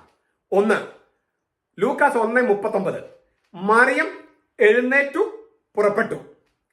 എഴുന്നേറ്റു പുറപ്പെട്ടു, 2 വാക്കുകൾ ഉപയോഗിക്കുന്നേ. മറിയം എഴുന്നേറ്റു പുറപ്പെട്ടു. ഈ 2 വാക്കുകള് പഴയ നിയമത്തില് സാമുവേലിന്റെ ഗ്രന്ഥം 2-ാമത്തെ ഗ്രന്ഥം 6-ാമത്തെ അധ്യായം 2-ാമത്തെ വാക്യത്തിൽ കാണാം. ദാവീദ് എഴുന്നേറ്റു പുറപ്പെട്ടു. ദാവീദ് എഴുന്നേറ്റു പുറപ്പെട്ടു. എന്തിനാ? കെരൂബുകൾക്ക് മീതെ സിംഹാസനാരൂഢനായ സൈന്യങ്ങളുടെ യാഹ്വേ എന്ന നാമത്തിൽ വിളിക്കപ്പെട്ടിരുന്ന ദൈവത്തിന്റെ പേടകം ബാലേ യഹൂദായിൽ നിന്ന് കൊണ്ടുവരുന്നതിന് ദാവീദും കൂടെയുള്ള ജനങ്ങളും എഴുന്നേറ്റു അവിടേക്ക് പുറപ്പെട്ടു. ആ 2 വാക്കുകൾ നോക്കുക. മറിയം എഴുന്നേറ്റു പുറപ്പെട്ടു. അതേ ആ വാക്കുകള് ദാവീദ് ഷമുവേലിന്റെ 2-ാം ഗ്രന്ഥം 6:2 ദാവീദ് കെരൂബുകൾക്ക് മീതെ സിംഹാസനാരൂഢനായ സൈന്യങ്ങളുടെ യാഹ്വേ എന്ന നാമത്തിൽ വിളിക്കപ്പെട്ടിരുന്ന ദൈവത്തിന്റെ പേടകം ബാലേ യഹൂദായിൽ നിന്ന് കൊണ്ടുവരുന്നതിന് എഴുന്നേറ്റു പുറപ്പെട്ടു എന്ന് ഉപയോഗിക്കുകയാണ്. കർത്താവിന്റെ പേടകം കാണാനായി എഴുന്നേറ്റ് പുറപ്പെടുകയാണ് ദാവീദ്. കർത്താവിനെ വഹിക്കുന്ന പേടകമായി, കർത്താവിനെ കാണുന്ന പേടകമല്ല, കർത്താവിന്റെ പേടകം കാണാനല്ല, കർത്താവിനെ വഹിക്കുന്ന പേടകമായി മറിയം എഴുന്നേറ്റ് പുറപ്പെട്ടു. എഴുന്നേറ്റ് പുറപ്പെട്ടു. ആ 2 വാക്കുകൾ തീർന്നില്ല. യൂദായിലെ ഒരു പട്ടണത്തിലേക്ക് ലൂക്ക എഴുതണം. ഇവിടെ ഈ ലൂക്ക 1:39 യൂദായിലെ ഒരു പട്ടണത്തിലേക്ക്. ഇതിനു മുമ്പ് 1:5 ലൂക്ക 1:5 യഹൂദായിലെ എന്നാണ് എഴുതിയത്, യൂദയായിലെ. അവിടെ യൂദയായിലെ എന്ന് എഴുതി യൂദായിയ അല്ലെങ്കിൽ യഹൂദായിയ. ഇവിടെ യൂദ എന്ന് എഴുതി. അതെന്തുകൊണ്ടാ? സാമുവേലിന്റെ 2-ാം ഗ്രന്ഥം 2-ാമത്തെ അധ്യായം 1-ാമത്തെ വാക്യത്തില് സെപ്തുജന്തിൽ പരിഭാഷയില് യൂദായിയ എന്നല്ല, യൂദ എന്നാണ്. യൂദ. അതായത് ദാവീദ് ഈ ഉടമ്പടിയുടെ പേടകവുമായിട്ട് ബന്ധപ്പെട്ട് യൂദായിലേക്കാണ് പോണേ. ദാവീദ് പോകുന്നത് യൂദായിയ അല്ല. അപ്പോൾ യൂദായിയ എന്ന് 1:5 ലൂക്ക 1:5 ഉപയോഗിച്ച ലൂക്കാസ് ഇവിടെ യൂദ എന്ന് ഉപയോഗിക്കുന്നത് മനഃപൂർവ്വമാണ്. അതായത് ദാവീദും ഉടമ്പടി പേടകവുമായിട്ട് നേരിട്ട് ബന്ധപ്പെടുത്താൻ. ഇത് വളരെ അതിസൂക്ഷ്മമായി, അതായത് ലൂക്കായുടെ സുവിശേഷം അതിസൂക്ഷ്മമായി വായിച്ചാലാണ് നമുക്ക് മറിയം ആരാണ് എന്ന് മനസ്സിലാകുക. അതിനെ നമുക്ക് കുറച്ചുകൂടി സൂക്ഷ്മമായിട്ട് കാണാം. മറിയത്തിന്റെ ജീവിതത്തെയും ദൗത്യത്തെയും കുറിച്ചുള്ള സുന്ദരമായ വിശുദ്ധ പാരമ്പര്യങ്ങള് ലൂക്കാസ് തന്റെ സുവിശേഷത്തിൽ രേഖപ്പെടുത്തിയിരിക്കുന്നത്. അതിന്റെ ആഴത്തിലേക്ക് കടന്നാലേ ലൂക്കാസ് അവതരിപ്പിക്കുന്ന മരിയ ശാസ്ത്രത്തിന്റെ സൂക്ഷ്മാംശങ്ങൾ മനസ്സിലാക്കാൻ പറ്റൂ. അവയിലൊരു രംഗമാണ് നമ്മൾ പറഞ്ഞ ഈ മറിയത്തിന്റെ സന്ദർശനം. പ്രത്യക്ഷത്തിൽ ഗർഭിണികളായ 2 സ്ത്രീകളുടെ കൂടിക്കാഴ്ചയാണിത്. എന്നാൽ ആഴത്തിലേക്ക് ഇറങ്ങിയാൽ പഴയ നിയമത്തിൽ ഉടമ്പടി പേടകത്തെക്കുറിച്ചുള്ള മനോഹരമായ വിവരണങ്ങൾ വചനത്തിന്റെ വേറൊരു ഭ്രമണപഥത്തിലേക്ക് പ്രവേശിക്കുന്നത് കാണാം. ദൈവിക മിശിഹായുടെ അമ്മ എന്ന നിലയിൽ ദൈവത്തിന്റെ പുതിയ ഉടമ്പടിയുടെ പേടകമാണ് മറിയം എന്നും പഴയ ഉടമ്പടി പേടകം വരാനിരുന്ന മനോഹരമായ ഉടമ്പടി പേടകമായ മറിയത്തിന്റെ നിഴൽ മാത്രമേ ആയിരുന്നുള്ളൂവെന്നും പഠിപ്പിക്കുകയാണ് ലൂക്കാസ്. ഇത് തെളിയിക്കാനായിട്ട് ലൂക്ക ഉപയോഗിക്കുന്ന തിരുവചനങ്ങൾ നമുക്കൊന്ന് പരിശോധിക്കാം. ഉടമ്പടിയുടെ പേടകം കൊണ്ടുവരാൻ ദാവീദ് നടത്തുന്ന ശ്രമങ്ങള് ശമൂവേലിന്റെ നമ്മൾ പറഞ്ഞ 2-ാം ഗ്രന്ഥം 6-ാമത്തെ അധ്യായത്തില് അതും മറിയം എലിസബത്തെ സന്ദർശിച്ച രംഗവും തമ്മിൽ അതിസൂക്ഷ്മവും അത്യഗാധവും പ്രസക്തവുമായ ധാരാളം സാദൃശ്യങ്ങളും സമാന്തരങ്ങളുമുണ്ട്. അത് മറിയം ബോധപൂർവം ലൂക്കാസ് ബോധപൂർവം നിരത്തുകയാണ്. എന്തിനാ? മറിയമാണ് ശരിയായ ദൈവത്തിന്റെ ഉടമ്പടി പേടകം. ഞാൻ പറഞ്ഞു കഴിഞ്ഞു. മറിയം എഴുന്നേറ്റ് യൂദായിലൊരു പട്ടണത്തിലേക്ക് പുറപ്പെട്ടു. ദാവീദ് ഉടമ്പടിയുടെ പേടകം കൊണ്ടുവരാൻ വർണ്ണിക്കുന്നതും ഇതേ വാക്കുകൾ ഉപയോഗിച്ച് 2 ശമൂവേൽ 6:2. ദാവീദിന്റെ പേടകവുമായി ബന്ധം സ്ഥാപിക്കാൻ യൂദായിയ എന്നെഴുതാതെ 1:5 യൂദായി എന്ന് എഴുതിയ ലൂക്കാസ് ഇവിടെ യൂദ എന്ന് എഴുതിയിരിക്കുന്നു. കാരണം 2 ശമൂവേൽ 2:1 യൂദ എന്നാണ് കാണുന്നത്. മറിയവും ദാവീദും ഒരേ പ്രദേശത്തേക്കാണ് പോകുന്നതെന്ന് ലൂക്കാസ് ഇതിലൂടെ ചൂണ്ടിക്കാട്ടുകയാണ്. രണ്ടാമത്തെ, ഇതിപ്പോ നമ്മളൊരു തെളിവ് പറഞ്ഞത് ഞാനൊന്ന് ആവർത്തിച്ചതാണ്. 2, ഉടമ്പടിയുടെ പേടകത്തിന് മുമ്പിൽ വിസ്മയിച്ച് നിൽക്കുന്ന ദാവീദിനെ നമുക്ക് പഴയ നിയമത്തിൽ കാണാം. 2 ശമൂവേൽ 6:9. ഉടമ്പടിയുടെ പേടകത്തിന് മുമ്പിൽ വിസ്മയിച്ച് നിൽക്കുകയാണ്. അതേ തരത്തിലാണ് മറിയത്തിന് മുമ്പിൽ എലിസബത്തിന്റെ അമ്പരപ്പും അയോഗ്യതയും വർണ്ണിച്ചിരിക്കുന്നത്. എന്റെ കർത്താവിന്റെ അമ്മ എന്റെ അടുത്ത് വരാനുള്ള ഭാഗ്യം എനിക്ക് എങ്ങനെ? ഈ മറിയത്തെ കണ്ട്, മറിയത്തിന്റെ ഗർഭത്തിലെ കർത്താവിനെ കണ്ട് എലിസബത്ത് അമ്പരക്കുകയാണ്. അതുപോലെ തന്നെ തന്റെ അയോഗ്യത വിളിച്ചോതുകയാണ്. ദാവീദിന്റെ അതേ പ്രതികരണമാണ് എലിസബത്തിന്റെ. ദാവീദ് ദൈവത്തിന്റെ ഉടമ്പടിയുടെ പേടകം കാണുമ്പോൾ, എലിസബത്ത് മറിയം എന്ന ശരിയായ ഉടമ്പടിയുടെ പേടകം കാണുമ്പോൾ. മൂന്നാമത്തെ, എലിസബത്തിന്റെ ഗർഭത്തിലുള്ള യോഹന്നാൻ ആനന്ദം കൊണ്ട് തുള്ളിച്ചാടി. ലൂക്ക 1:41. ഉടമ്പടിയുടെ പേടകത്തിന് മുമ്പിൽ ദാവീദ് തുള്ളിച്ചാടി നൃത്തം ചെയ്യുന്നു. രണ്ടും തമ്മിൽ സാമ്യമുണ്ട്. 2 ശമൂവേൽ 6:16. ഇനി അടുത്തൊരു പ്രധാനപ്പെട്ട സംഗതി, മറിയം എലിസബത്തിന്റെ വീട്ടില് 3 മാസമാണ് താമസിച്ചത്. 3 മാസം. അതായത് എലിസബത്ത് പ്രസവിക്കുന്നതിന് മുമ്പേ മറിയം തിരിച്ചുപോയി. 1 മാസം കൂടി നിന്നിരുന്നെങ്കിൽ ആ വൃദ്ധയായ സ്ത്രീയുടെ പ്രസവത്തിനെ സഹായിക്കാമായിരുന്നു. പക്ഷെ മറിയത്തിന് നിൽക്കാൻ കഴിയില്ല. എന്താണ് കാര്യം? ഈ ഉടമ്പടിയുടെ പേടകം ഓബേദ് ഏദോമിന്റെ വീട്ടില് താൽക്കാലികമായി വെച്ചിരുന്നത് 3 മാസമാണ്. 2 ശമൂവേൽ 6:11. ആ 3 മാസത്തേക്കാണ് മറിയത്തിന് അവിടെ നിൽക്കാൻ പറ്റുള്ളൂ. ദൈവത്തിന്റെ പേടകം 3 മാസത്തേക്ക് അവിടെ ആയിരിക്കാൻ പറ്റുള്ളൂ. അതുകൊണ്ട് മറിയം തിരിച്ചു പോരുന്നു. ഈ സാദൃശ്യങ്ങളും സമാന്തരങ്ങളും ഒന്നിച്ച് പരിഗണിക്കുമ്പോൾ രക്ഷാചരിത്രത്തിൽ പഴയ ഉടമ്പടിയുടെ പേടകത്തിന്റെ റോള് പുതിയ നിയമത്തിൽ തീർത്തും നവീനമായ തരത്തില് ഒരു പെട്ടിയാണ് ഈ ഉടമ്പടിയുടെ പേടകം പഴയ നിയമത്തില്. പുതിയ നിയമത്തിലോ മറിയം എന്ന ആളാണ്, ജീവനുള്ള ആള്. പഴയ നിയമത്തിൽ ഉടമ്പടിയുടെ പേടകത്തിന് മുകളിൽ 2 കെരൂബ് മാലാഖമാരുടെ തിരുസ്വരൂപങ്ങള്. അതിന് മുകളിലാണ് യാഹ്വ എഴുന്നള്ളിയതായിട്ട് സങ്കല്പിക്കപ്പെട്ടത്. ഇവിടെ മറിയം എന്ന സ്ത്രീയാണ് പ്രപഞ്ച സൃഷ്ടാവായ ദൈവം മനുഷ്യനായി വന്ന് കിടക്കണേ. മനസ്സിലായോ? തീർത്തും നവീനമായ രീതിയിൽ മറിയമാണ് ഉടമ്പടിയുടെ പേടകം എന്ന കാര്യം.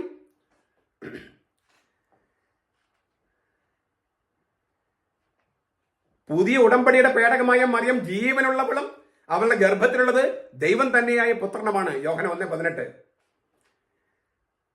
നമ്മോട് കൂടെയുള്ള ദൈവം ഇമ്മാനുവേൽ, മത്തായി 1:23. നമ്മുടെ കൂടെ ആയിരിക്കുന്നത് മറിയം എന്ന ജീവനുള്ള ഉടമ്പടി പേടകത്തിലാണ്. ദൈവം നമ്മോട് കൂടെ, ഇമ്മാനുവേൽ. ആ ദൈവം നമ്മോട് കൂടെയുള്ള ദൈവം നമ്മുടെ കൂടെ ആയിരിക്കുന്നത് ജീവനുള്ള ഉടമ്പടിയുടെ പേടകമായ മറിയത്തിനുള്ളിലാണ്. ഇനി ഇത് ലൂക്ക എത്രയോ സൂക്ഷ്മമായിട്ടാണ് ഓരോ വാക്കുകൾ എടുത്തിരിക്കുന്നത്. തീർന്നില്ല. ഇതിലേക്ക് മറ്റൊരു നീർച്ചാല്, തിരുവചന പാരമ്പര്യ നീർച്ചാല് ലൂക്ക കൊണ്ടുവരുന്നുണ്ട്. അതായത് മറിയത്തെ ചിത്രീകരിക്കാനായിട്ട് ലൂക്കാസ് ഉപയോഗിക്കുന്ന മറ്റൊരു വചന നീർച്ചാലാണ് ദിനവൃത്താന്ത ഗ്രന്ഥം. ഗർഭത്തിൽ യേശുവിനെ വഹിച്ചുകൊണ്ട് മറിയം വന്നപ്പോൾ എലിസബത്ത് ഉദ്ഘോഷിച്ചു. ആ ഉദ്ഘോഷിച്ചെന്ന വാക്ക് നമ്മൾ പല വാക്കുകളും ഉദ്ഘോഷിച്ച് തർജ്ജമ ചെയ്യുന്നുണ്ട്. പക്ഷെ ഇവിടെ ഉപയോഗിച്ചിരിക്കുന്ന വാക്ക് അനാഫോണയോ എന്നാണ്. ഫോണയോ അനാഫോണയോ. വളരെ വിരളമായിട്ടാണ് ഈ വാക്ക് ബൈബിളിൽ ഉപയോഗിച്ചിട്ടുള്ളത്. പുതിയ നിയമത്തിൽ ഒറ്റ സ്ഥലത്ത് മാത്രം, അതിവിടെയാ, എലിസബത്തിന്റെ വായിൽ നിന്ന്. അതായത് മറിയം എലിസബത്തിന്റെ വീട്ടിൽ വന്നപ്പോൾ ആ മറിയത്തെ നോക്കി, അവളുടെ ഗർഭത്തിലെ ശിശുവിനെ നോക്കി എലിസബത്ത് ഉദ്ഘോഷിച്ചു. അനാഫോണയോ. പഴയ നിയമത്തിൽ 5 പ്രാവശ്യം ഉപയോഗിച്ചിട്ടുള്ളൂ. മൊത്തം 6 പ്രാവശ്യം. പുതിയ നിയമത്തിൽ ഒറ്റ പ്രാവശ്യം, പഴയ നിയമത്തിൽ 5 പ്രാവശ്യം. അങ്ങനെ മൊത്തം 6 പ്രാവശ്യം. പഴയ നിയമത്തിൽ 5 പ്രാവശ്യവും ഇത് ഉപയോഗിച്ചിരിക്കുന്നത് ഉടമ്പടിയുടെ പേടകവുമായിട്ട് ബന്ധപ്പെട്ടാണ്. ഉടമ്പടിയുടെ പേടകം കൊണ്ടുവരുമ്പോൾ ലേവ്യ ഗോത്ര സംഗീതജ്ഞരും പാട്ടുകാരും അവരുടെ വാദ്യോപകരണങ്ങളും താളമേളങ്ങളുമായിട്ട് ശ്രുതിമധുരമായ ഗാനം ഉദ്ഘോഷിച്ചു. അതിനുപയോഗിക്കുന്നേ. 1 ദിനവൃത്താന്തം 15:28 ദാവീദ് ഉടമ്പടിയുടെ പേടകം യെരൂശലേമിലേക്ക് കൊണ്ടുവരുമ്പോൾ ലേവ്യ ഗോത്രത്തിലുള്ള സംഗീതത്തിലും പാട്ടുകാരും വാദ്യമേളങ്ങളോടെ താളമേളങ്ങളോടെ ഉദ്ഘോഷിച്ചു. അതിനാണ് ആ അനാഫോണ എന്ന വാക്ക് ഉപയോഗിച്ചിട്ടുള്ളൂ. പിന്നെ അന്തിമമായിട്ട് ഈ ഉടമ്പടിയുടെ പേടകം ഉറപ്പിക്കുന്നത് സോളമനാണ്. 2 ദിനവൃത്താന്തം 5:13. അപ്പോഴും ലേവ്യ സംഗീതജ്ഞന്മാരും പാട്ടുകാരും വാദ്യമേളങ്ങളോടെ ഉദ്ഘോഷിച്ചു. അവിടെ ഉടമ്പടിയുടെ പേടകം കൊണ്ടുവരുമ്പോഴുള്ള ലേവ്യ ഗോത്രജരുടെ ഉദ്ഘോഷത്തിന് ഉപയോഗിക്കുന്ന അതേ വാക്കാണ് ലേവി ഗോത്രത്തിൽപ്പെട്ട എലിസബത്ത് മറിയത്തെയും അവളുടെ ഗർഭത്തിലുള്ള ശിശുവിനെയും കുറിച്ച് പറയാൻ ഉദ്ഘോഷിക്കാൻ ഉപയോഗിക്കുന്നത് അനാഫോണയോ. ഇത് വെറും ആകസ്മികമാണോ? പരിശുദ്ധാത്മാവിന്റെ പ്രചോദനം എഴുതപ്പെട്ടതല്ലേ? മാത്രമല്ല ലൂക്ക എത്രയോ സൂക്ഷ്മമായിട്ടാണ് ഈ വാക്കുകൾ തിരഞ്ഞെടുക്കണേ. പഴയ നിയമത്തിൽ ഉടമ്പടിയുടെ പേടകവുമായിട്ട് ബന്ധപ്പെട്ട് ഉപയോഗിച്ചൊരു വാക്ക്, അതിന് മാത്രമായി ഉടമ്പടിയുടെ പേടകവുമായിട്ട് ബന്ധപ്പെട്ട് മാത്രം ഉപയോഗിച്ചൊരു വാക്ക് മറിയുമായിട്ട് ബന്ധപ്പെട്ട് ഉപയോഗിക്കുമ്പോൾ എന്താണ് ലൂക്ക ഉദ്ദേശിക്കുന്നത്? ശരിയായ ഉടമ്പടിയുടെ പേടകം മറിയം തന്നെ. ശരിയായ ഉടമ്പടിയുടെ പേടകം മറിയം തന്നെ. ലേവി ഗോത്രത്തിൽപ്പെട്ടതാണോ എലിസബത്ത്? അത് ഞാനൊന്ന് പറഞ്ഞു പോയിട്ടുണ്ട്. ഇങ്ങനെ മറിയത്തെ അവതരിപ്പിക്കാനായി ഓരോ വാക്കും അതിസൂക്ഷ്മതയോടെ തിരഞ്ഞെടുക്കുന്ന ലൂക്കാസ് തന്റെ അനുവാചകരോട് പറയുന്നതാണ്, മിശിഹായുടെ ഈ യുവ മാതാവാണ് പുതിയ ഉടമ്പടിയുടെ ജീവനുള്ള പേടകം. കാണാൻ കണ്ണും കേൾക്കാൻ കാതുമുള്ള വായനക്കാർക്ക് ലൂക്കാസ് നൽകുന്ന മരിയ ദർശനം മാഹാത്മ്യമേറിയതാണ്. തിരുവചനങ്ങളിൽ അത്യഗാധമായ അറിവ് വേണം അത് ഗ്രഹിക്കാൻ. മാത്രമല്ല അവയെല്ലാം ലൂക്കാസ് എങ്ങനെ അതിസൂക്ഷ്മമായി ഉപയോഗിക്കുന്നുവെന്ന തിരിച്ചറിവും വേണം. ഇത്രമാത്രം മനസ്സിരുത്തി വാക്കുകളും പ്രയോഗങ്ങളും തിരഞ്ഞെടുക്കുന്ന ലൂക്കാസ് ബൈബിളിലെ വിവിധ പാരമ്പര്യ നീർച്ചാലയിൽ നിന്നുള്ള വചനങ്ങൾ കൂട്ടിത്തുന്നി, അതായത് നമ്മൾ പറഞ്ഞല്ലോ ഷെമൂവേലിന്റെ ഗ്രന്ഥവും ദിനവൃത്താന്ത ഗ്രന്ഥവും ഇങ്ങനെ 2 നീർച്ചാലുകളാണ്. അതെല്ലാം കൂട്ടിത്തുന്നി തന്റെ സുവിശേഷം രചിക്കുമ്പോൾ ആ ഗ്രന്ഥത്തിന്റെ കാവ്യാത്മകത വാനോളം ഉയരുകയാണ്. യേശുവിന്റെ അമ്മയുടെ ജീവിതവും ദൗത്യവും ചരിത്രത്തിലുള്ള സ്ഥാനവും ആർക്കും അവഗണിക്കാൻ കഴിയാത്ത തരത്തിൽ ലൂക്കാസ് തിരുവചനങ്ങളിൽ സത്യവേദ പുസ്തകത്തിൽ ബൈബിളില് എഴുതി വെച്ചിരിക്കുകയാണ്. പരിശുദ്ധാത്മാവിന്റെ പ്രചോദനത്താൽ മറിയം ഉടമ്പടിയുടെ പേടകമാണെന്ന സത്യം സഭ പിൽക്കാല വിചിന്തനത്തിന്റെ പേരിൽ കണ്ടുപിടിച്ചതല്ല. തിരുവചനത്തിൽ ആഴത്തിൽ വേരോടിയ വിശുദ്ധ പാരമ്പര്യമാണ്. തിരുവചനത്തിൽ, ബൈബിൾ എന്ന തിരുവചനത്തിൽ ആഴത്തിൽ വേരോടിയ വിശുദ്ധ പാരമ്പര്യമാണ് മറിയം ഉടമ്പടിയുടെ പേടകമാണ് എന്ന സത്യം. വെറുതെയല്ല സഭകളുടെ ലിറ്റർജിയിലും ദൈവശാസ്ത്രത്തിലും മറിയത്തെ ഉടമ്പടിയുടെ പേടകം, ദൈവത്തിന്റെ ഉടമ്പടിയുടെ സജീവ പേടകം എന്ന് വിശേഷിപ്പിക്കുന്നത്. അപ്പൊ മറിയം ദൈവത്തിന്റെ സജീവ ഉടമ്പടി പേടകമാണെന്ന കാര്യത്തിൽ ഒരു സംശയവും ആർക്കുണ്ടാകാൻ കഴിയില്ല. പക്ഷെ അപ്പോഴും ചോദ്യം ബാക്കി. ഒരു വചനം കൂടി പറഞ്ഞിട്ട് പോകാം. യാഹ്വേ, അങ്ങയുടെ ബലത്തിന്റെ പേടകവുമൊത്ത് അങ്ങയുടെ വിശ്രമത്തിലേക്ക് എഴുന്നള്ളണമേ എന്ന് സങ്കീർത്തകൻ 132:8 കാണാം. യാഹ്വേ, അങ്ങയുടെ ബലത്തിന്റെ പേടകവുമൊത്ത്, ആ പേടകവും you and your ark of the covenant, അങ്ങയുടെ വിശ്രമത്തിലേക്ക് എഴുന്നള്ളണമേ. ഈ സങ്കീർത്തനത്തില് പെട്ടകം മറിയത്തിന്റെ ഒരു പൂർവ്വരൂപമാണ്. ഒരു വചനം കൂടി പറഞ്ഞിട്ട് നമുക്ക് ഈ പേടകം എവിടെയാണെന്ന് കൂടി ചിന്തിക്കാം. ഉൽപ്പത്തി പുസ്തകം 3-ാമത്തെ അധ്യായം 15-ാമത്തെ വാക്യം വളരെ ഫേമസ് ആണ്. പ്രോട്ടോവെഞ്ചലിയും എന്ന് പറയുന്ന വാക്കാണ് ആദ്യ സുവിശേഷം. ദൈവം സർപ്പത്തോട് പറയാണ്, പ്രാചീന സർപ്പത്തോട് പറയാണ്, ഞാൻ നീയും സ്ത്രീയും തമ്മിലും നിന്റെ സന്തതിയും അവളുടെ സന്തതിയും തമ്മിലും ശത്രുത ഉണ്ടാക്കും. അവൻ നിന്റെ തല തകർക്കും, നീ അവന്റെ കുതികാല് തകർക്കും. ഇവിടെ സന്തതി എന്ന് നീയും സ്ത്രീയും തമ്മിലും, നിന്റെ സന്തതിയും അവളുടെ സന്തതി സ്ത്രീയുടെ സന്തതി എന്നതിന് ഉപയോഗിക്കുന്ന ഗ്രീക്ക് വാക്ക് സെറേയ എന്നാണ്. സെറേയ, അതിന്റെ ആക്ഷരികം വിത്ത് എന്നാണ്. വിത്ത്, സ്ത്രീയുടെ സന്തതി എന്നല്ല, സ്ത്രീയുടെ വിത്ത്. നീയും സ്ത്രീയും തമ്മിലും നിന്റെ വിത്തും അവളുടെ വിത്തും തമ്മിലും ശത്രുത ഉണ്ടാക്കുന്ന സ്ത്രീയുടെ വിത്ത്. അത് സാധാരണ പറയുന്ന വാക്കല്ല. പുരുഷന്റെ വിത്തൊക്കെ പറയും. സ്ത്രീയുടെ വിത്ത്, the seed of the woman, the woman's seed, അത് കേട്ടുകേൾവിയില്ലാത്ത ഒരു പ്രയോഗമാണ്. ഇപ്പോഴും യഹൂദന്മാർക്ക് മനസ്സിലാക്കാത്തൊരു വാക്കാണത്. പുരുഷന്റെ വിത്ത് എന്ന് പറയുന്നത് ഓക്കെ, സ്ത്രീയുടെ വിത്ത്, നിന്റെ സന്തതിയും അവരുടെ വിത്തും തമ്മിൽ. ഏതാണ് സ്ത്രീയുടെ വിത്ത്? കന്യകയിൽ നിന്ന്, അതായത് ഒരു പുരുഷന്റെയും ഉൾച്ചേരലില്ലാതെ കന്യകയിൽ നിന്ന് ദൈവം മനുഷ്യനായി ജനിച്ചപ്പോഴാണ് സ്ത്രീയുടെ വിത്ത് എന്ന വാക്കിന് അർത്ഥം തന്നെ മനസ്സിലായത്. ഇതാ ഞാൻ നേരത്തെ പറഞ്ഞത്, ചില വാക്കുകളുടെ അർത്ഥം പഴയ നിയമത്തില് അതിന്റെ ഉടമസ്ഥനെ കാത്തു കിടക്കുകയാണ്. സ്ത്രീയുടെ വിത്ത് എന്ന വാക്കിന്റെ അർത്ഥം ആർക്കും അറിയില്ലായിരുന്നു.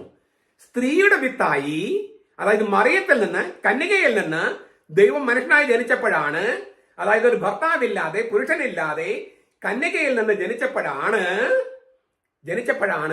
സ്ത്രീയുടെ വിത്ത് എന്ന വാക്കിന്, പ്രയോഗത്തിന്, ഉൽപ്പത്തി 3:15 പ്രയോഗത്തിന് അർത്ഥം കിട്ടിയത്. അതായത് സ്ത്രീയുടെ വിത്ത്, ഈ സ്ത്രീയുടെ വിത്തിൽ നിന്ന് ജനിക്കുന്നവനാണ് ഈ സർപ്പത്തിന് തല തകർക്കുക. സ്ത്രീയുടെ വിത്തായി ജനിക്കുന്ന രക്ഷകൻ മിശിഹ, ദൈവം തന്നെയായ പുത്രനാണ് സർപ്പത്തിന്റെ തല തകർക്കുന്നത്. പക്ഷെ ഈ സ്ത്രീയുടെ വിത്തിനെ കഹരിത്തോമൻ എന്ന് പറയുന്നതോടുകൂടി, അത് പണ്ട് മുതലേ, അനാദി മുതലേ കൃപ കൊണ്ട് നിറച്ചവളായതുകൊണ്ട് അവൾ അമലോത്ഭവിയാണ്. അമലോത്ഭവ എന്ന് വാക്കിന് എന്താ അർത്ഥം? പാപമേശാത്തവള്, പാപത്തിന് കറയേശാത്തവള്. അപ്പൊ അവള് തന്നെ പാപത്തെ തകർത്തിരിക്കല്ലേ, പിശാചിന്റെ തല തകർത്തിരിക്കല്ലേ. അമലോത്ഭവിയായി മറിയത്തെ സൃഷ്ടിച്ചതിലൂടെ ദൈവം സർപ്പത്തിന് തല തകർക്കുന്ന ആ പുത്രന്റെ അമ്മയാകാൻ ഇവൾ തെരഞ്ഞെടുത്തതിലൂടെ മറിയവും ഈ സർപ്പത്തിന്റെ തല തകർക്കുന്നതിൽ സഹകരിക്കുകയാണ്. അതായത് യേശു സാത്താന്റെ തല തകർക്കുന്നതിന് മുമ്പേ മറിയം അമലോത്ഭവി ജനിച്ചതിനാൽ സാത്താന്റെ പരാജയം സംഭവിച്ചു തുടങ്ങുക. സാത്താന്റെ തല തകർത്ത് ഇങ്ങനെ തകർക്കുന്നതിൽ മറിയത്തിന് പങ്കുണ്ട്. ഇതിനാല് ലത്തീൻ വുൾഗാത്തയില് വിശുദ്ധ ജെറോമ് അവൻ എന്നല്ല, അവൻ നിന്റെ തല തകർക്കുന്നല്ലേ എഴുതിയിരിക്കുന്നത്, അവള് നിന്റെ തല തകർക്കുന്ന മറിയം. വിശുദ്ധ ആഗസ്തീനോസിന്റെ രചനയിലും ഇതാണ് കാണുന്നത്. ഇതൊക്കെ 4-ാം നൂറ്റാണ്ടിലും 5-ാം നൂറ്റാണ്ടിലത്തെ കാര്യങ്ങളെ പറഞ്ഞേ, ആഗസ്തീനോസും വിശുദ്ധ ജെറോമൊക്കെ. ചുരുക്കത്തിൽ മറിയം അമലോത്ഭവിയായി ജനിച്ചതിനാലും, അതായത് ദൈവം അങ്ങനെ ഒരു കൃപ കൊടുത്തതിനാലും, അമലോത്ഭവം എന്ന് വെച്ചാൽ പാപക്കറയില്ലാത്തവൾ, പാപമില്ലാത്തവൾ. അപ്പൊ തന്നെ പാപത്തിന്റെ തല, പിശാചിന്റെ തല അവൾ തകർത്തു തുടങ്ങി. യേശുവാണ് അത് പൂർണ്ണമായിട്ട് ചെയ്യുന്നത്. ഇനി തീർന്നില്ല, സ്ത്രീയുടെ സന്തതികളല്ലേ നമ്മളെല്ലാം. സ്ത്രീയിൽ ജനിക്കാത്തവരാരെങ്കിലും ഉണ്ടോ ഒന്ന് കൈവയ്ക്കാൻ? അപ്പൊ നമ്മളും സ്ത്രീയുടെ സന്തതിയാണ്. സ്ത്രീയുടെ വിത്തായ യേശുവിനോട് ചേർന്ന് സ്ത്രീയുടെ സന്തതികളായ നമ്മള് പിശാചിന്റെ തല തകർത്തുകൊണ്ടിരിക്കണം. അവനെ ബന്ധിച്ചിട്ടിരിക്കുകയാണ്, നമ്മൾ തല തകർത്തുകൊണ്ടിരിക്കണം. അങ്ങനെ ഇപ്പോഴാണ് ഈ 1000 വർഷത്തെ ഭരണം. അത് കഴിയുമ്പോൾ അവനെ റിലീസ് ചെയ്ത് എന്നേക്കും നശിപ്പിക്കും. ഇതാണ് തിരുവചനം വെളിപ്പെടുത്തിയിരിക്കുന്നത്. ചുരുക്കത്തിൽ സർപ്പത്തിന്റെ തല തകർക്കുന്ന ക്രിസ്തുവിന്റെ പ്രവൃത്തിയിൽ അങ്ങേറ്റം സഹകരിച്ച് പ്രവർത്തിക്കുന്നവളാണ് മറിയം. നമുക്ക് നമ്മൾ നേരത്തെ ചോദിച്ച ചോദ്യത്തിലേക്ക് പോകാം. മറിയം ഉടമ്പടിയുടെ പേടകമാണ്, സംശയമില്ല. പക്ഷെ ഈ പേടകം ഇപ്പൊ എവിടെയാണ്? അതിന് ഉത്തരം നൽകുന്നത് വെളിപാട് ഗ്രന്ഥം 11-ാമത്തെ അധ്യായം 19 മുതൽ 12-ാമത്തെ അധ്യായം 1 വരെ. 11, 12 ഇങ്ങനെ അധ്യായം വാക്കുകളൊക്കെ തിരിച്ചത് യോഹന്നാൻ അങ്ങനെ ഒന്നും തിരിച്ചിട്ടുണ്ടായിരുന്നില്ല. അതെല്ലാം 8, 9, 10 നൂറ്റാണ്ടുകൾക്ക് ശേഷം സൗകര്യത്തിന് വേണ്ടി തിരിച്ചതാണ്. യോഹന്നാന്റെ കാലത്തൊക്കെ വാക്കുകൾ തമ്മിൽ വിടവോ വാക്യങ്ങൾ തമ്മിൽ വിടവോ ഒന്നും ഉണ്ടായിരുന്നില്ല, പങ്ക്ച്വേഷൻ ഉണ്ടായിരുന്നില്ല. അപ്പൊ നമ്മൾ ഒരുമിച്ച് വായിക്കണം. വെളിപാട് ഗ്രന്ഥം 11-ാമത്തെ അധ്യായം 19 മുതൽ 12-ാമത്തെ അധ്യായം 1 വരെ ഒരുമിച്ച് വേണം വായിക്കാൻ. ഞാൻ ഒരുമിച്ച് വായിക്കുക. അപ്പോൾ സ്വർഗത്തിലെ ദേവാലയം തുറന്നു, അവന്റെ ഉടമ്പടിയുടെ പേടകം അവന്റെ ആലയത്തിൽ പ്രത്യക്ഷമായി. ഇടിമിന്നലും ഇടിനാദവും ഇടിമുഴക്കവും ഭൂകമ്പവും വലിയ കന്മഴയും ഉണ്ടായി. സ്വർഗത്തിൽ വലിയൊരു അടയാളം കാണായി. സൂര്യനെ അണിഞ്ഞൊരു സ്ത്രീ, അവളുടെ കാൽ കീഴിൽ ചന്ദ്രൻ, അവളുടെ തലയിൽ 12 നക്ഷത്രങ്ങൾ കൊണ്ടുള്ള കിരീടം. എവിടെയാണ് ഈ പേടകം? സ്വർഗത്തിന്റെ ദേവാലയം തുറന്നു. അവന്റെ ഉടമ്പടിയുടെ പേടകം അവന്റെ ആലയത്തിൽ പ്രത്യക്ഷമായി.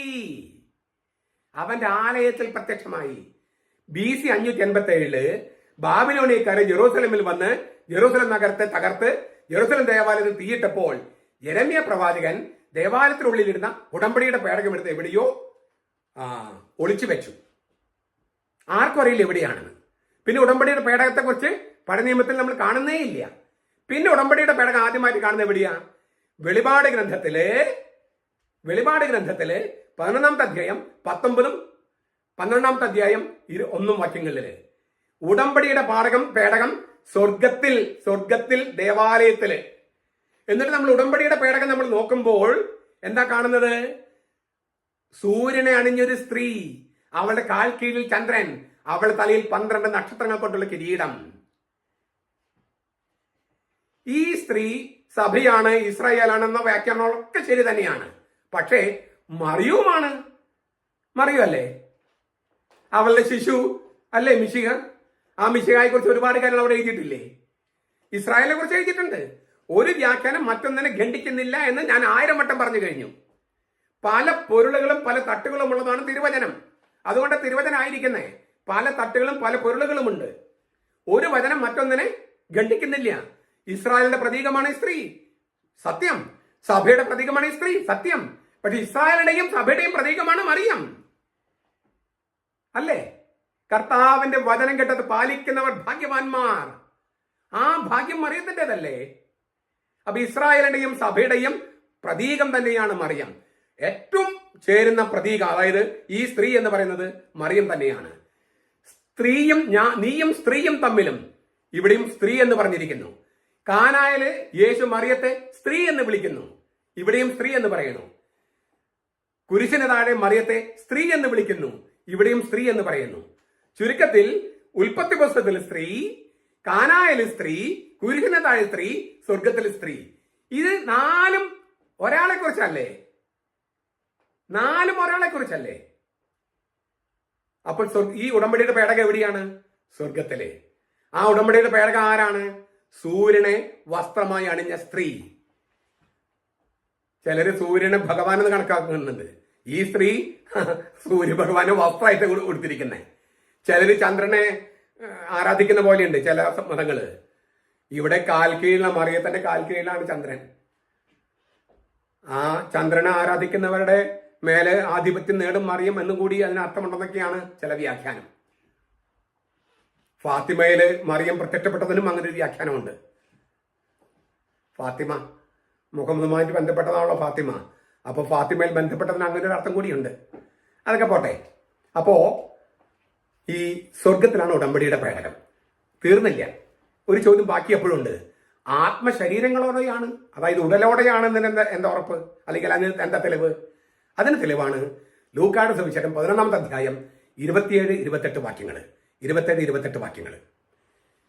യേശു ഇത് പറയുമ്പോൾ ജനക്കൂട്ടത്തിൽ ഒരു സ്ത്രീ ഉച്ചത്തിൽ അവനോട് പറഞ്ഞു, നിന്നെ ചുമന്ന ഉദരവും നീ കുടിച്ച മുലകളും ഭാഗ്യമുള്ളവ.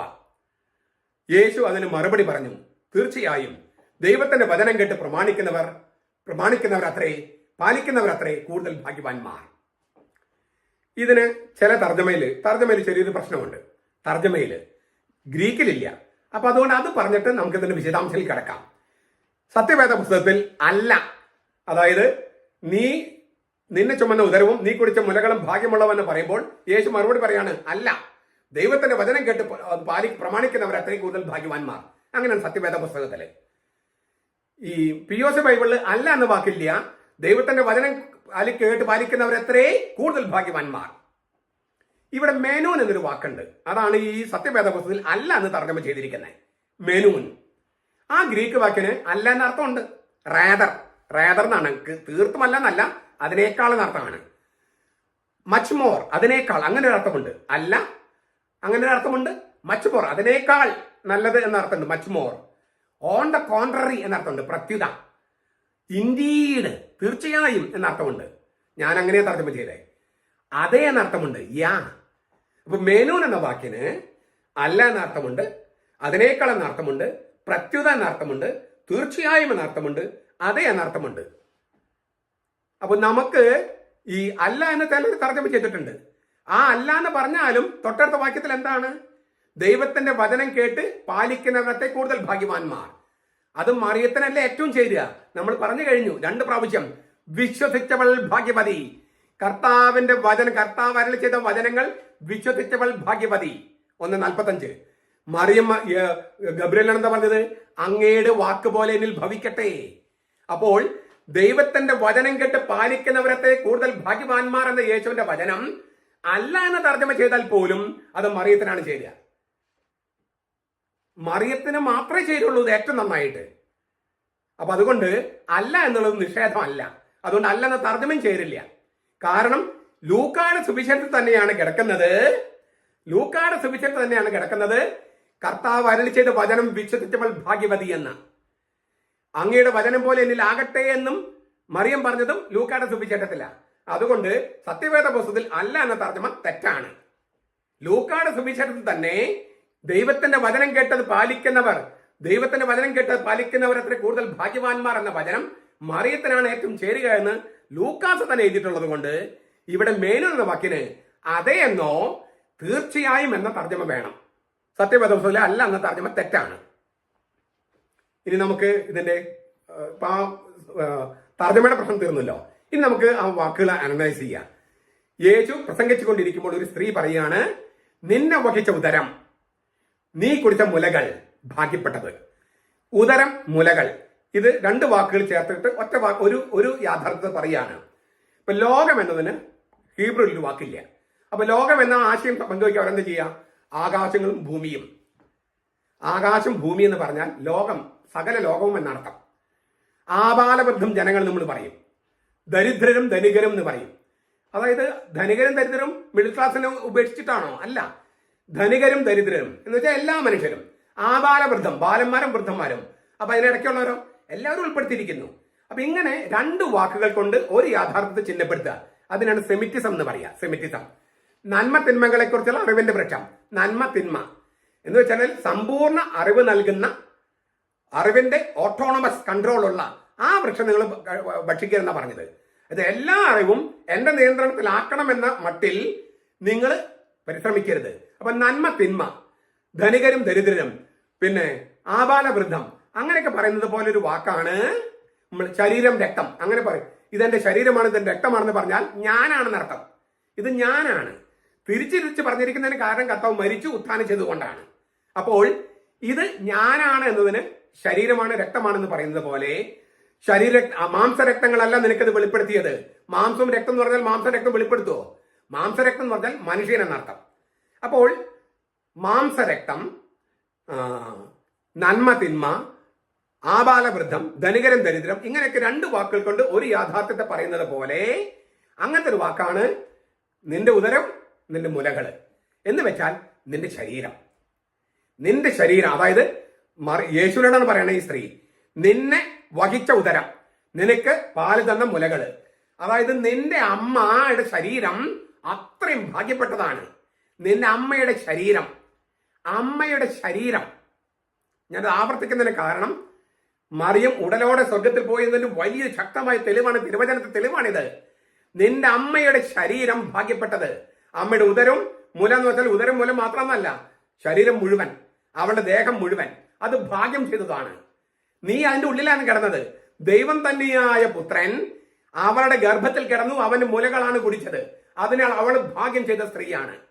അതിനെ അംഗീകരിച്ചുകൊണ്ട് യേശു പറയണ തീർച്ചയായും, അതെ തീർച്ചയായും, തീർച്ചയായും. പക്ഷേ അതിനേക്കാൾ വലിയൊരു ഭാഗ്യമുണ്ട് മറിയത്തിന്. എന്താണ്? ദൈവത്തിന്റെ വചനം കേട്ടത് പാലിക്കുന്നവർ അത്രയും കൂടുതൽ ഭാഗ്യവാന്മാർ.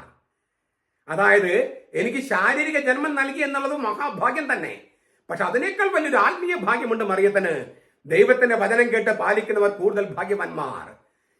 ഇവിടെയാണ് ഞാൻ പറഞ്ഞത്, ഗബ്രിയേൽ മാലാഖയോട് മറിയം പറഞ്ഞു, ഇതാ ഞാൻ കർത്താവിന്റെ ദാസി, നിന്റെ വചനം പോലെ എന്നിലാകട്ടെ, നിന്റെ വചനം പോലെ എന്നിലാകട്ടെ.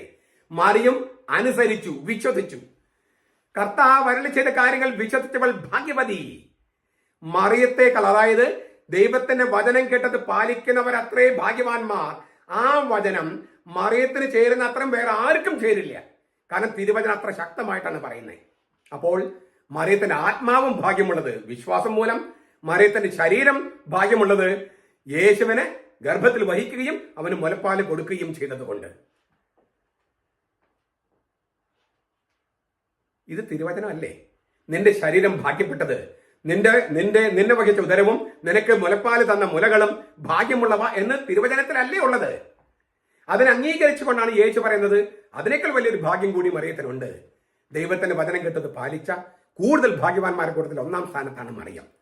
ഇത്രയും തിരുവചനങ്ങളുടെ വെളിച്ചത്തില്, ഇതെല്ലാം തിരുവചനമാണ്, തിരുവചനം ബൈബിളില്. ഈ തിരുവചനങ്ങളുടെ വെളിച്ചത്തില് ഈ തെളിവുകളുടെയും വിശുദ്ധ പിതാക്കന്മാരുടെയും വേദശാസ്ത്രങ്ങളുടെയും വ്യാഖ്യാനങ്ങളുടെയും വെളിച്ചത്തിൽ ആണ് 12ാം പീയൂസ് മാർപ്പാപ്പ ഇത് വിശ്വാസ സത്യമായി പ്രഖ്യാപിച്ചത്.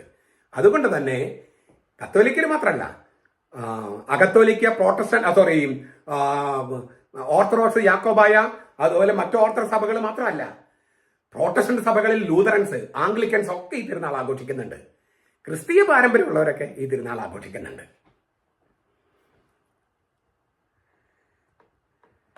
ഞാൻ കൺക്ലൂഡ് ചെയ്യാണ്. 2-3 കാര്യങ്ങൾ കൂടി പെട്ടെന്ന് പറഞ്ഞ്.